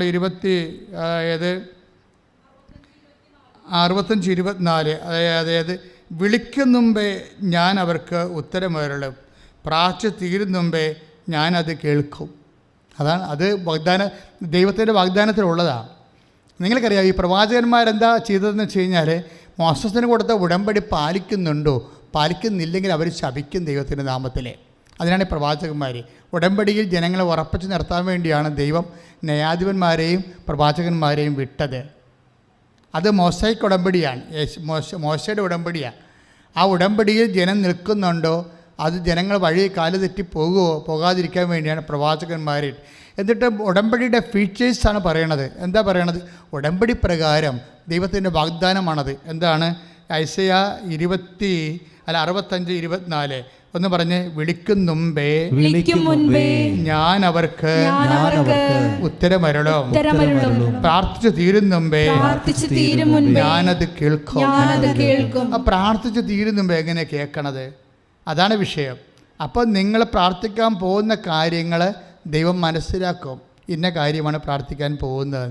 അപ്പോൾ പ്രാർത്ഥനയേക്കാൾ സ്പീഡാണ് അതിൻ്റെ ഉത്തരം. പ്രാർത്ഥനയേക്കാൾ ഉത്തരം സ്പീഡാകണത് ഉടമ്പടിയുടെ വാഗ്ദാന ഭാഗമാണ്. അതുകൊണ്ടാണ് ഉടമ്പടി കൃത്യമായിട്ട് പാലിക്കുമ്പോൾ നിങ്ങൾ ഈ ഒരിക്കലും നിങ്ങൾ നടക്കത്തില്ലെന്ന് പറഞ്ഞ കാര്യങ്ങൾ നടക്കണത്. ഇപ്പോൾ കെസിയുടെ സാക്ഷ്യത്തിൽ എന്താ വന്നിരിക്കണത്? അമ്മ പറഞ്ഞത് ശരിയാ. അമ്മയെ ഈ കെസിയുടെ ഫോട്ടോ കാണിക്കുമ്പോഴേ അതൊരു വിശ്വാസത്തിൽ കാണിക്കണതാണ്. എന്താ പറയണത്? ഇവൾക്ക് കുഴപ്പമില്ലെന്ന് അമ്മ നിശ്ചയിച്ചു. കുഴപ്പമുണ്ടേ. ലിംഫോമയുടെ ലോകത്തിലെ 2ാമത്തെ ഡോക്ടറാണ് അവളെ ചികിത്സിക്കുന്നത്. അയാൾ എത്രയോ സ്കാൻ ചെയ്തിട്ടും ടെസ്റ്റ് ചെയ്തിട്ടുമാണ് കുഴപ്പമുണ്ടെന്ന് പറയണത്. പക്ഷെ ദൈവം കുഴപ്പമില്ലെന്ന് പറഞ്ഞാൽ നിനക്ക് കുഴപ്പമില്ല. അനുഗ്രഹത്തിൻ്റെ കൂടെ ഒരു കാര്യം കൂടി ഉണ്ട്. എന്താ ഉള്ളത്? അനുഗ്രഹം ഒരു പ്രാർത്ഥനയ്ക്ക് നമുക്ക് കടന്ന് റിപ്ലൈ ഇല്ലേ? ശ്രദ്ധിക്കുക, അച്ഛൻ പറയുന്നത് വളരെ സീരിയസ് വിഷയമാണ്. നമ്മൾ ഈ വോക്കൽ പ്രെയർ ഓർ നമ്മൾ ഡൂയിങ് പ്രെയർ ആയാലും ശരി, ഉടമ്പടി ഒരു ഡൂയിങ് പ്രെയറാണ്. ഇങ്ങനെ റിസൈറ്റിംഗ് പ്രെയർ അല്ലത്. ബേസിക്കായിട്ട് ഉടമ്പടി ഡൂയിങ് പ്രെയർ, ചെയ്യണ പ്രാർത്ഥനയാണ്. ചെയ്യണ പ്രാർത്ഥനയുടെ എല്ലാം മരിയൻ ആണ് തുടങ്ങി വെച്ചത്. അതിനുശേഷമാണ് ഈശോ പുതിയ ഉടമ്പടി ചെയ്തപ്പോഴും ഇതെൻ്റെ ഓർമ്മയ്ക്കായി ചെയ്യാൻ പറഞ്ഞത് അല്ലേ? അത് ഡൂയിങ് പ്രെയറാണ്. ഉടമ്പടി അതിൻ്റെ ബേസിക് ഫീച്ചർ ഡൂയിങ് പ്രെയറാണ്, ചെയ്യണ പ്രാർത്ഥനയാണ്. എബ്രാഹത്തിന് കൊടുത്ത പ്രാർത്ഥന ഓക്കൽ വാചികമായ ഉടമ്പടിയാണ്, ഓറലായിട്ടുള്ള കവനൻ്റാണ്. മോസസിന് കൊടുത്തത് റിട്ടൺ കവനൻ്റാണ്. യേശു സ്ഥാപിച്ചത് ചെയ്യണ ഉടമ്പടിയാണ്. ഇതെൻ്റെ ഓർമ്മയ്ക്കായി ചെയ്യുവേൻ. അപ്പോൾ വാക്കാലായാലും ശരി, എഴുത്തായാലും ശരി, ചെയ്ത്തായാലും ശരി, ദൈവം ഉടമ്പടിയുമായിട്ടാണ് പ്രൊസീഡ് ചെയ്യണത്. അതുകൊണ്ടാണ് ഉടമ്പടി എല്ലാ പ്രാർത്ഥനകളുടെയും ഒരു മാതാവാണ്. എന്താ മറിയം ഉടമ്പടിയുടെ മാതാവാണെന്ന് പറയാൻ കാര്യം? പുതിയ നിയമം സ്റ്റാർട്ട് ചെയ്യണത് മാതാവിൻ്റെ ഉടമ്പടിയോട് കൂടിയാണ്. നമ്മളതിൻ്റെ ഒരു ഷെയർ ഹോൾഡേഴ്സാണല്ലേ. മരിയൻ ഉടമ്പടി പുതിയ നിയമം സ്റ്റാർട്ട് ചെയ്യണത് മാതാവ് ദൈവത്തോട് ചെയ്ത ഉടമ്പടിയോട് കൂടിയാണ്. ദൈവം കൊടുത്ത വാഗ്ദാനവും മാതാവ് വാഗ്ദാനത്തിന് പകരം തിരിച്ചു കൊടുത്തിട്ടുള്ള നിബന്ധനകൾ അക്സെപ്റ്റ് ചെയ്യാവുന്നുള്ള മാതാവിൻ്റെ കൺകറൻസ്, അതാണ് ഉടമ്പടിയുടെ കാമ്പെന്ന് പറയുന്നത്. അതിൻ്റെ അകത്ത് പ്രോമിസ് ഉണ്ട്, കൺകറൻസ് ഉണ്ട്. അപ്പോൾ ഉടമ്പടിക്ക് 2 ഘടകങ്ങളുണ്ടാവും എപ്പോഴും. നിങ്ങൾ ശ്രദ്ധിക്കണം. നിങ്ങൾ ഉടമ്പടി ചെയ്തവരും ചെയ്യാൻ പോണവരുമാണ്. അപ്പോൾ ഉടമ്പടി നിങ്ങൾ ശ്രദ്ധിക്കേണ്ടത് ഉടമ്പടിയുടെ ഘടകങ്ങൾ എന്തൊക്കെയാണ്? 1 പ്രോമിസാണ്, ദൈവത്തിൻ്റെ വാഗ്ദാനങ്ങൾ. എബ്രാഹത്തിന് വാഗ്ദാനം കൊടുത്തു, മോശത്തിന് വാഗ്ദാനം കൊടുത്തു. ഈശോയും നമുക്ക് പുതിയ നിയമത്തിലെ കുർബാന സ്ഥാപിച്ചപ്പോൾ, വലിയ ഉടമ്പടി സ്ഥാപിച്ചപ്പോൾ വാഗ്ദാനമാണ് നൽകിയത്. പക്ഷേ ഈശോയുടെ വാഗ്ദാനം എന്താണ്? പിതാക്കന്മാരെ മരുഭൂമി വെച്ച് മന്ന ഭക്ഷിച്ചു, അവർ മരിച്ചു. അതുപോലല്ല ഈ അപ്പം ഭക്ഷിക്കുന്നവൻ നിത്യം ജീവിക്കും. എൻ്റെ പ്രിയപ്പെട്ടവരെ, നമ്മൾ ഇപ്പോഴ് കർത്താവിൽ ധ്യാനിച്ചുകൊണ്ടിരിക്കുന്നത്, അതായത് നമ്മൾക്ക് ദൈവം നൽകുന്ന, നമ്മുടെ പ്രാർത്ഥനയ്ക്ക് ഉത്തരമായി ദൈവം നൽകുന്ന ആനുകൂല്യങ്ങൾക്ക്, may be physical favours, that is blessings.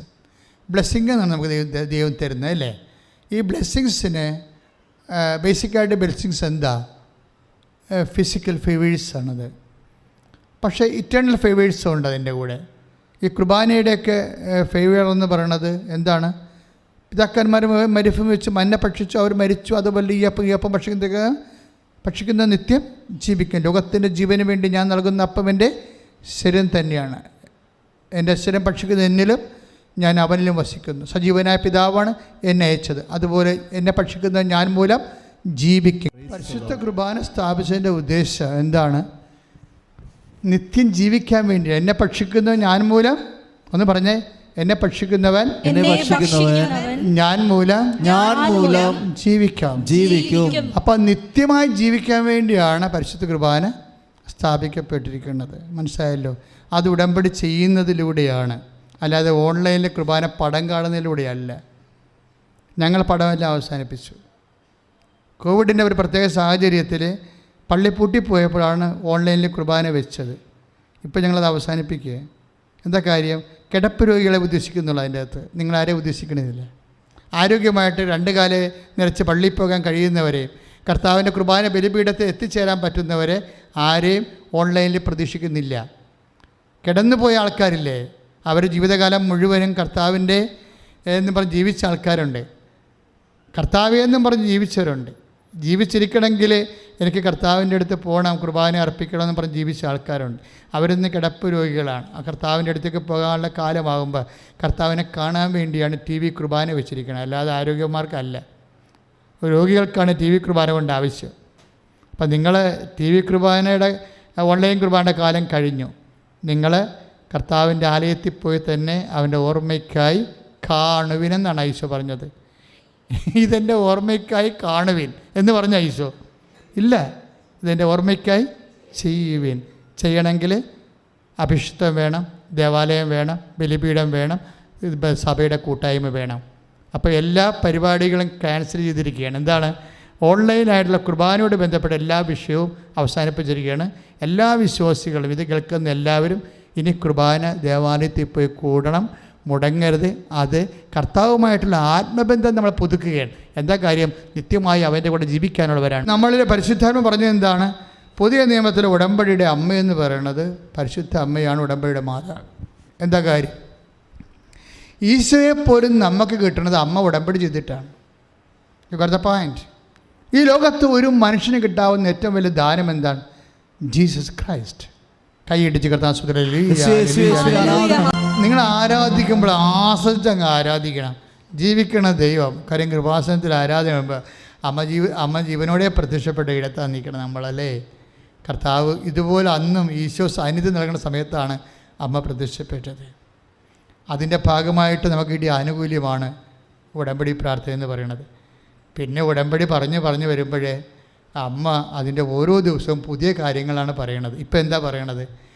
അമ്മ ഉടമ്പടി ചെയ്തിട്ടാണ് നമുക്ക് ഈശോനെ കിട്ടിയെന്ന് അമ്മ പറഞ്ഞത്. അമ്മ മംഗളവാർത്ത സമയത്ത് ഉടമ്പടിയുടെ കണ്ടെന്ന് നമുക്കറിയാമല്ലോ. ഉടമ്പടിയിൽ എപ്പോഴും നിബന്ധന ഉണ്ടാവും, പിന്നെ എന്താണ്? നിയോഗം ഉണ്ടാവും, വാഗ്ദാനം ഉണ്ടാവും. അത് നിറവേറ്റാൻ വേണ്ടിയുള്ള നമ്മുടെ പ്രതിജ്ഞ ഉണ്ടാവും. ഇതാണ് ഉടമ്പടിയിലുള്ളത്. ഇത് നമ്മൾ നടത്തുന്നത് മരിയൻ ഉടമ്പടിയാണ്. അമ്മ ചെയ്ത ഉടമ്പടിയാണ് ചെയ്യണത്. അമ്മ ചെയ്ത ഉടമ്പടി പ്രകാരമാണ് നമുക്ക് ഈശോനെ കിട്ടിയത്. അപ്പോൾ ഉടമ്പടിയുടെ കൃപാസനം ഉടമ്പടിയുടെ അൾട്ടിമേറ്റ് എയിം എന്ന് പറയുന്നത് എന്താണ്? ഈശോ തന്നെയാണ്. ഉടമ്പടി എടുക്കുമ്പോൾ എന്നാ കിട്ടണം? ജോലി കിട്ടും, വീട് കിട്ടും, വിവാഹം കിട്ടും അല്ലേ. പക്ഷേ ബേസിക്കായിട്ട് എന്നാ കിട്ടണത്? ക്രിസ്തുവിനെ കിട്ടണത്. Got the point. നിങ്ങളിനി പറയരുത് ഞങ്ങൾക്ക് ബ്ലെസ്സിങ് കിട്ടിയെന്ന് പറയരുത്, ഫിസിക്കൽ ഫേവേഴ്സ് കിട്ടിയെന്ന് പറയരുത്. നിങ്ങൾക്ക് ഒരു ജോലി കിട്ടുമ്പോൾ നിങ്ങൾ പറയണം ഞങ്ങൾക്ക് ക്രിസ്തുവിനെ കിട്ടിയെന്ന്. നിങ്ങളുടെ സ്ഥലം വിറ്റ് മാറുമ്പോൾ നിങ്ങൾ പറയണം ഞങ്ങൾക്ക് ക്രിസ്തുവിനെ കിട്ടിയെന്ന്. എന്താ കാര്യം എന്നറിയാവോ? ക്രിസ്തുവിനെ കിട്ടണതാണ് ഉടമ്പടിയുടെ ലക്ഷ്യം. അമ്മ ഉടമ്പടി ചെയ്തപ്പോഴാണ് അമ്മയുടെ ഉദരത്തിൽ വചനം മാംസമായത്. കുറത്ത പോയിന്റ് ഇല്ലേ? അമ്മ പിതാവായ ദൈവത്തോട് ഉടമ്പടി ചെയ്തു. അമ്മ എന്താ പറഞ്ഞത്? അങ്ങ് പറഞ്ഞതുപോലെ ഞാൻ ജീവിച്ചോളാമെന്ന് പറഞ്ഞു. അങ്ങയുടെ വചനം അനുസരിച്ച് കൊണ്ട്. ലൂക്കാ 1:38 അമ്മയുടെ ഉടമ്പടി വചനം. ഇതാ കർത്താവിൻ്റെ ദാസി. ഒന്ന് പറഞ്ഞേ, ഇതാ കർത്താവിൻ്റെ ദാസി, ഇതാ കർത്താവിന്റെ ദാസി, അങ്ങ് പറഞ്ഞതുപോലെ എന്നിൽ നിറവേറട്ടെ, എന്നിൽ നിറവേറട്ടെ. അപ്പോൾ അത് അമ്മ ഉടമ്പടിയിലൂടെ, ഉടമ്പടി വചനമാണിത്. അത് പുറപ്പാടിൻ്റെ പുസ്തകത്തിലൊക്കെ ഉണ്ടത്. പുറപ്പാട് 14:6 ഉണ്ട്. കർത്താവ് കൽപ്പിച്ചതെല്ലാം ഞങ്ങൾ ചെയ്തോളാമെന്ന് പറയണം. ഇപ്പോൾ പുറപ്പാട് 19:4 അത് തന്നെയാണ് ഉടമ്പടിയിലുള്ളത്. അമ്മ പറഞ്ഞത് അതാണ്. എന്താ പറയണത്? ഇതാ കർത്താവിൻ്റെ ദാസി, അങ്ങ് പറഞ്ഞതുപോലെ എന്നെ അത് ഉടമ്പടി വചനമാണ്. പുറപ്പാടിൻ്റെ പുസ്തകം 19:4 ദൈവജനം ഉടമ്പടി ചെയ്തപ്പോൾ ദൈവത്തിന് കൊടുത്ത വാഗ്ദാനമാണത്. എന്താണ്? കർത്താവേ, പിതാവായ ദൈവമേ, അങ്ങ് പറഞ്ഞതുപോലെ ഞങ്ങൾ ജീവിച്ചോളാവുന്ന. അത് തന്നെയാണ് ഉടമ്പടി വചനം. അതാണ് അമ്മ പറയണത്. ലൂക്കാ 1:38 എന്താ പറയണത്? ഇതാ കർത്താവിൻ്റെ ദാസി, പറഞ്ഞേ, ഇതാ കർത്താവിന്റെ ദാസി, അങ്ങ് പറഞ്ഞതുപോലെ എന്നിൽ നിറവേറട്ടെ. കർത്താവിൻ്റെ വചനം അനുസരിച്ച് കൊണ്ട് ഞാൻ ജീവിച്ചോളാം. അതാണ് ഉടമ്പടിയുടെ വചനം. ഉടമ്പടിയുടെ മർമ്മവചനം അതാണ്. എന്താണ്? കർത്താവിൻ്റെ വചനം അനുസരിച്ച് കൊണ്ട് ഞങ്ങൾ ജീവിച്ചുകൊള്ളാം. അത് മാതാവിൻ്റെ സാക്ഷിയായി നിർത്തിക്കൊണ്ട് മാതാവിൻ്റെ മധ്യസ്ഥ ചെയ്യുന്ന ഉടമ്പടിയാണ് മരിയൻ ഉടമ്പടി. പ്രീഡിയാവും. അത് മാതാവിൻ്റെ മധ്യസ്ഥയിലാണ് ചെയ്യണത്. എന്താ കാര്യം വെച്ച് കഴിഞ്ഞാൽ, മാതാവിൻ്റെ മധ്യസ്ഥയ്ക്കുള്ള ഒരു പ്രശ്നം ഇത് പ്രതിരോധിക്കാൻ പറ്റത്തില്ല. കാര്യം അമ്മയുടെ കപ്പാസിറ്റിയാണ് എൻ്റെ പ്രധാനപ്പെട്ട കാരണം. അമ്മ ഒരു കാര്യം പറഞ്ഞാൽ അവർക്ക് വീഞ്ഞില്ല എന്ന് പറയുമ്പോൾ സ്വാഭാവികമായി മെറിറ്റില്ലാത്തൊരു കാര്യമാണത്. എന്താണ് കാര്യം? ഈശോ പറയുന്നുണ്ട്, ഇത് എനിക്കും നിനക്കും എന്താണ്, എൻ്റെ സമയം ഇനി സമാഗതമായിട്ടില്ലല്ലോ. യോഹന്നാൻ 2:3 പറയും അല്ലേ, 2:4. അപ്പോൾ സ്വാഭാവികം നടക്കാൻ സാധ്യതയില്ല. ഒരു പക്ഷേ ദൈവപൈതൽ നീ ഉടമ്പടി വെച്ചിരിക്കുന്ന കാര്യങ്ങൾ സ്വാഭാവികമായി നടക്കാൻ സാധ്യതയില്ലാത്ത കാര്യമാണ്. സ്വാഭാവികമായി നടക്കാൻ കാര്യമില്ലാത്ത കാര്യമാണ്. പക്ഷെ അമ്മ അതിൻ്റെ ഒരു മധ്യസ്ഥം വഹിച്ചാൽ അത് നടക്കും. ഇപ്പം ചിലരോട് പറയത്തില്ല, എൻ്റെ റാങ്ക് 144 144 പേര് അപ്പോയിൻ്റ് ചെയ്താൽ മാത്രമേ എന്നെ അപ്പോയിൻ്റ് ചെയ്യത്തുള്ളൂ. പക്ഷേ 144 സീറ്റില്ല, 144 വേക്കൻസി ഇല്ല എന്ന് പറഞ്ഞിട്ട് അവർ മാതാവ് വേക്കൻസി ഉണ്ടായിട്ട് അവർ അഡ്മിറ്റ് ചെയ്യും കൊണ്ടുപോയി. അയ്യോ, അത് കണ്ടാൽ നമുക്ക് അരഞ്ഞു പോകും. എന്ന് ചില ഉടമ്പടിയിൽ അത് പാലിക്കും. നിങ്ങൾ ഉടമ്പടിയോട് അപ്പം ഞാൻ നിങ്ങൾക്ക് വ്യാമോഹം നൽകുകയല്ല, ഞാൻ ഇവിടുത്തെ സാക്ഷ്യങ്ങൾ എക്സ്പ്ലെയിൻ ചെയ്യണതാണ്. നിങ്ങൾ വിചാരിക്കരുത് നിങ്ങളെ ഇൻസ്റ്റിഗേറ്റ് ചെയ്യണം. No, never. എൻ്റെ ആവശ്യമില്ല. മറിച്ച് നിങ്ങൾ സാക്ഷ്യങ്ങൾ പരിശോധിക്കണം. ഓരോ സാക്ഷ്യവും എടുത്തിട്ട് പരിശോധിക്കണം. ഞങ്ങളുടെ കയ്യിൽ റിസർവ് ഇരിക്കുന്ന ഒരു 2000 സാക്ഷ്യങ്ങൾ ഈ ആഴ്ചയിൽ എല്ലാ ദിവസവും സർവ്വസമയ സാക്ഷ്യം എന്ന് പറഞ്ഞ് ഇടാൻ പോവുകയാണ്. അത് ഇതൊക്കെ എടുത്തുന്ന ആൾക്കാർ വെളിച്ചം കാണാത്ത സാക്ഷ്യങ്ങൾ. നമുക്ക് 2 സാക്ഷ്യങ്ങളെ ഒരു ദിവസം ഇടാൻ പറ്റത്തുള്ളൂ. അതുകൊണ്ട് സാക്ഷ്യങ്ങളിപ്പോൾ മുഴുവനായിട്ട് എടുത്ത് പുറത്തേക്ക് തരും. എന്തിനാ കാര്യം എന്ന് വെച്ച് കഴിഞ്ഞാൽ, ഉടമ്പടി എന്ന് പറയുമ്പോൾ ദൈവം വാക്ക് പാലിക്കുന്ന പ്രാർത്ഥനയാണ്. പക്ഷെ നമ്മൾ തിരിച്ചെന്താ ചെയ്യേണ്ടത്? ആ ദൈവത്തോട് വിശ്വസ്തത പുലർത്തണം. ഉടമ്പടി ഫെയ്ത്തിൽ വർക്ക് ചെയ്യത്തില്ല. ഫെയ്ത്തിൽ മാത്രം വിശ്വാസത്തെ മാത്രം വർക്ക് ചെയ്യണ പ്രാർത്ഥനയല്ല, വിശ്വസ്തതയിലാണത് വർക്ക് ചെയ്യണത്. കാരണം ഉടമ്പടിയല്ലേ, എഗ്രിമെൻ്റ് അല്ലേ. അപ്പം നമുക്കെന്താ വേണ്ടത്? വിശ്വസ്തതയാണ് വേണ്ടത്. അമ്മ ഈ വിശ്വസ്തത അവസാനം വരെ കീപ്പ് ചെയ്യും. ഇപ്പം നമ്മൾ 19:25 ഇതാ കർത്താവിൻ്റെ ദാസി, നിൻ്റെ വചനം പോലെ എന്നിൽ നിറവേറട്ടെ എന്ന് പറഞ്ഞില്ലേ, അമ്മ പറഞ്ഞില്ലേ? അതല്ല, അങ്ങനെ പറഞ്ഞില്ലേ അമ്മ ഉടമ്പടി എടുക്കണത് കുറിച്ച് അല്ലേ? മംഗളവാർത്ത സമയത്ത് ലൂക്കാ 1:38 ഇതാ കർത്താവിൻ്റെ ദാസി, അങ്ങ് പറഞ്ഞതുപോലെ എന്നിൽ നിറവേറട്ടെ, ഞാൻ അതനുസരിച്ച് ചെയ്തോളാം. അങ്ങ് പറഞ്ഞ കാര്യം അതനുസരിച്ച് നിറവേറ്റിക്കൊള്ളാമെന്നാണ് അമ്മ ദൈവത്തോട്, പിതാവായ ദൈവത്തിന് വാക്ക് കൊടുക്കുന്നത്. ഈ വാക്ക് അമ്മ അവസാനം വരെ പാലിക്കും. കുരിശിൻ്റെ ചുവട് വരെ ബോധം കെട്ട് വീഴാതെ നിൽക്കും അവിടെ. അമ്മ കരഞ്ഞെന്നൊക്കെ ആൾക്കാർ ചുമ്മാ കലാകാരന്മാരുണ്ടാക്കിയ ആയിട്ടുള്ള ചിത്രങ്ങളും പടങ്ങളൊക്കെയാണ്, വേഗല മാതാവൊക്കെ കാര്യങ്ങളൊക്കെ. പക്ഷേ അമ്മ കരയത്തിൽ നിങ്ങൾക്കറിയാമല്ലോ, അവർ ബോധം കെട്ടും വീഴത്തില്ല. അവരങ്ങ് സ്റ്റേണായിട്ട് നിൽക്കാൻ കണ്ടില്ലേ? അത് യോഹന്നാനാണ് പറയണത് 19:25 യോഹന്നാൻ്റെ സുവിശേഷം 19:25 എന്താ പറയണത്? യേശുവിൻ്റെ അമ്മ കുരിശിൻ്റെ അരികെ നിന്നിരുന്നു. മറ്റു ചേട്ടത്തിമാർ നിന്ന കാര്യം നമുക്ക് പ്രശ്നമല്ല. കാര്യം അമ്മയില്ലെങ്കിൽ അവർ ഓടിക്കളഞ്ഞേനെ. അമ്മ നിന്ന് ആ ഉറപ്പിൽ നിന്നാണ് മറ്റേ കക്ഷികളല്ല. അമ്മ കുരിശിൻ്റെ ചുവട്ടിൽ നിന്നതിൻ്റെ ഉറപ്പിലാണ് മറ്റു കക്ഷികളെല്ലാം നിൽക്കുന്നത്. കുസായുടെ ഭാര്യ മറിയം, മറ്റേ മറിയം, മർദ്ദല മറിയം എന്നൊക്കെ പറഞ്ഞ് കുറേ മറിയം സഭ അവിടെ നിൽക്കണില്ലേ? അത് അമ്മയുടെ ഉറപ്പിൽ നിൽക്കുകയാണ്. അമ്മ എങ്ങാനും ഇല്ലെങ്കിൽ അവർ ഓട്ടോറിക്ഷ എടുത്ത് അപ്പത്തേന് പോയേനെ. കാര്യം അമ്മ നിൽക്കുകയാണെങ്കിൽ നമുക്ക് നിൽക്കാൻ പറ്റും. അമ്മ നിൽക്കുകയാണെങ്കിൽ നമുക്ക് നിൽക്കാൻ പറ്റും. കാര്യം മേരി നിൽക്കുകയും ചെയ്യും, നമ്മളെ നിർത്തുകയും ചെയ്യും. കൈയിടിച്ച് കർത്താസുടലില്ലേ.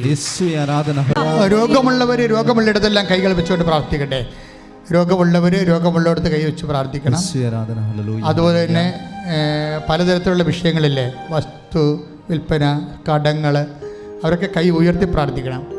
രോഗമുള്ളവർ കൈ ഉള്ളിടത്താണ് രോഗമുള്ള. ഇപ്പോൾ ഓൺലൈനിലുള്ളവർ ശ്രദ്ധിക്കണം കേട്ടോ. ഓൺലൈനിലുള്ളവർ എപ്പോഴും ശ്രദ്ധിക്കണം. അവർ രോഗമുള്ളയിടത്ത് കൈവെക്കണം. എന്ത് രോഗമായാലും, PCOD, അതുപോലെ തന്നെയുള്ള മറ്റു രോഗങ്ങൾ, തൈറോയിഡ്, ക്യാൻസർ, കരരോഗങ്ങൾ, കിഡ്നി രോഗങ്ങൾ, ഹൃദയരോഗങ്ങൾ, സോറിയാസിസ് രോഗങ്ങൾ, സർവാംഗൻ രോഗമാണെങ്കിൽ 2 കൈയും പിണച്ച് ശരീരം മൊത്തം കർത്താവിന് കൊടുത്തതുപോലെ ഇങ്ങനെ സമർപ്പിച്ചത് നിന്നാൽ മതി. കർത്താവേ, ഞങ്ങൾ മുഴുവനായി ഞങ്ങളെ അങ്ങേക്ക് നൽകുന്നു. കടങ്ങളുള്ളവർ കൈപൊക്കി നിൽക്കണം, പ്രാർത്ഥിക്കണം. മക്കളില്ലാത്തവരും കൈപൊക്കി നിൽക്കണം, കൈ ഉയർത്തി പ്രാർത്ഥിക്കണം.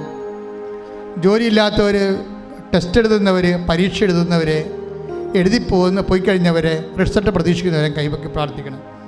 കോടതി കേസുള്ളവർ കൈപൊക്കി പ്രാർത്ഥിക്കണം. അതുപോലെ ജീവിതത്തിൻ്റെ വ്യത്യസ്തമായ മണ്ഡലങ്ങളിലെ പ്രയാസങ്ങളിലൂടെ ഞെരുക്കത്തിലൂടെ കടന്നു പോകുന്നവരെ കൈപൊക്കി പ്രാർത്ഥിക്കണം. രോഗമുള്ളവർ മാത്രം ആ രോഗമുള്ളിടത്ത് കൈവച്ച് പ്രാർത്ഥിക്കണം. അച്ഛൻ 2നെയും കൂടി അഡ്രസ്സ് ചെയ്തുകൊണ്ട് പ്രെയർ ചെയ്യാൻ പോവുകയാണ്. കർത്താവ് നിങ്ങളെ സഹായിക്കുന്ന സമയമാണ്. അമ്മ ജ്വലിക്കുന്ന മധ്യസ്ഥമായിട്ട് നിങ്ങളുടെ കൂടെയുണ്ട്. നിങ്ങൾ കൈവിട്ട് കളയത്തില്ല. കർത്താവെ, ഞാൻ അങ്ങയുടെ തിരുസേനയെ സമർപ്പിച്ച് പ്രാർത്ഥിക്കുന്നു. ഈശോയെ,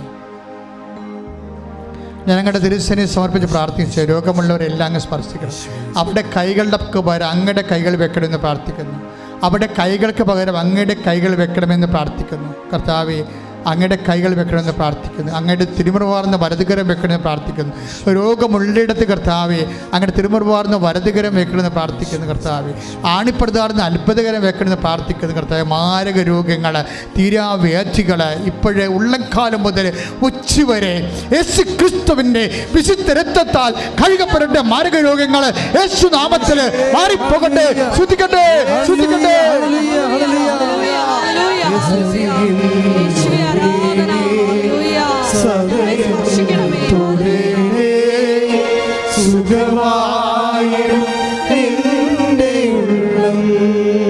അരികിൽ വരണമേ.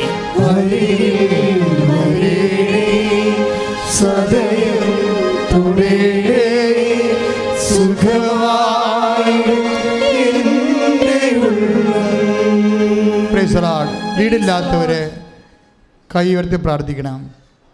വീടില്ലാത്തവരെ, സ്ഥലമില്ലാത്തവരെ, വാടകയ്ക്ക് താമസിക്കുന്നവർ, ഒറ്റയ്ക്ക് താമസിക്കുന്നവർ, വരുമാന മാർഗമില്ലാത്തവർ, വരുമാന മാർഗം നിന്ന് പോയവർ, കടകൾ, കമ്പോളങ്ങൾ നിന്ന് പോയവർ, ഏജൻസികൾ നിന്ന് പോയവർ, കമ്മീഷൻ ജോലികൾ നിന്ന് പോയവർ, എന്തൊക്കെയാണ് നിങ്ങൾക്ക് നഷ്ടപ്പെട്ടത്, വരുമാനമായി നഷ്ടപ്പെട്ടവർ, അവർ കൈ ഉയർത്തിക്കൊണ്ട് പ്രാർത്ഥിക്കണം.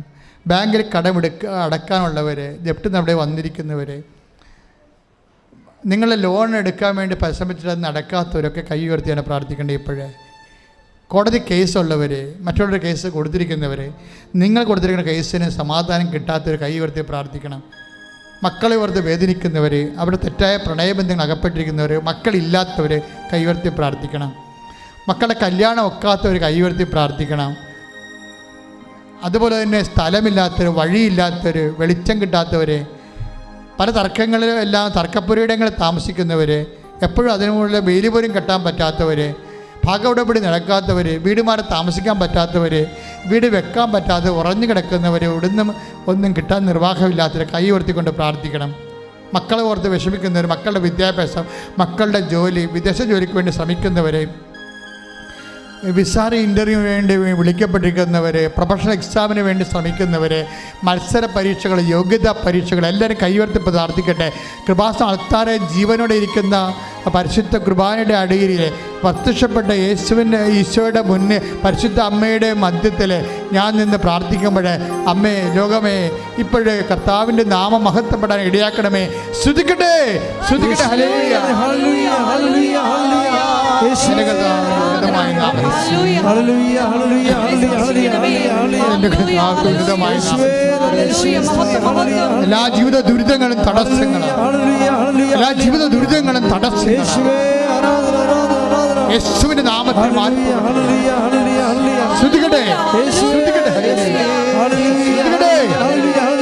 കർത്താവേ, നിന്റെ വിശുദ്ധ രക്തം അവസ്മാര രോഗികള്, കരുണ രോഗികള്, ജീവിത ദുരിതങ്ങള്, ദേശത്തിന് വേണ്ടി ജോലിക്ക് വേണ്ടി പോകാൻ ശ്രമിക്കുന്നവര്, ജോലി നഷ്ടപ്പെട്ടവര്, പ്രമോഷൻ തടയപ്പെട്ടവര്, കർത്താവേ എല്ലാവരെയും സംബന്ധിച്ച് പ്രാർത്ഥിക്കുന്നു.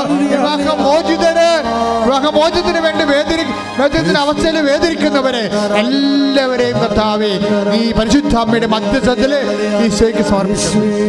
Hallelujah hallelujah.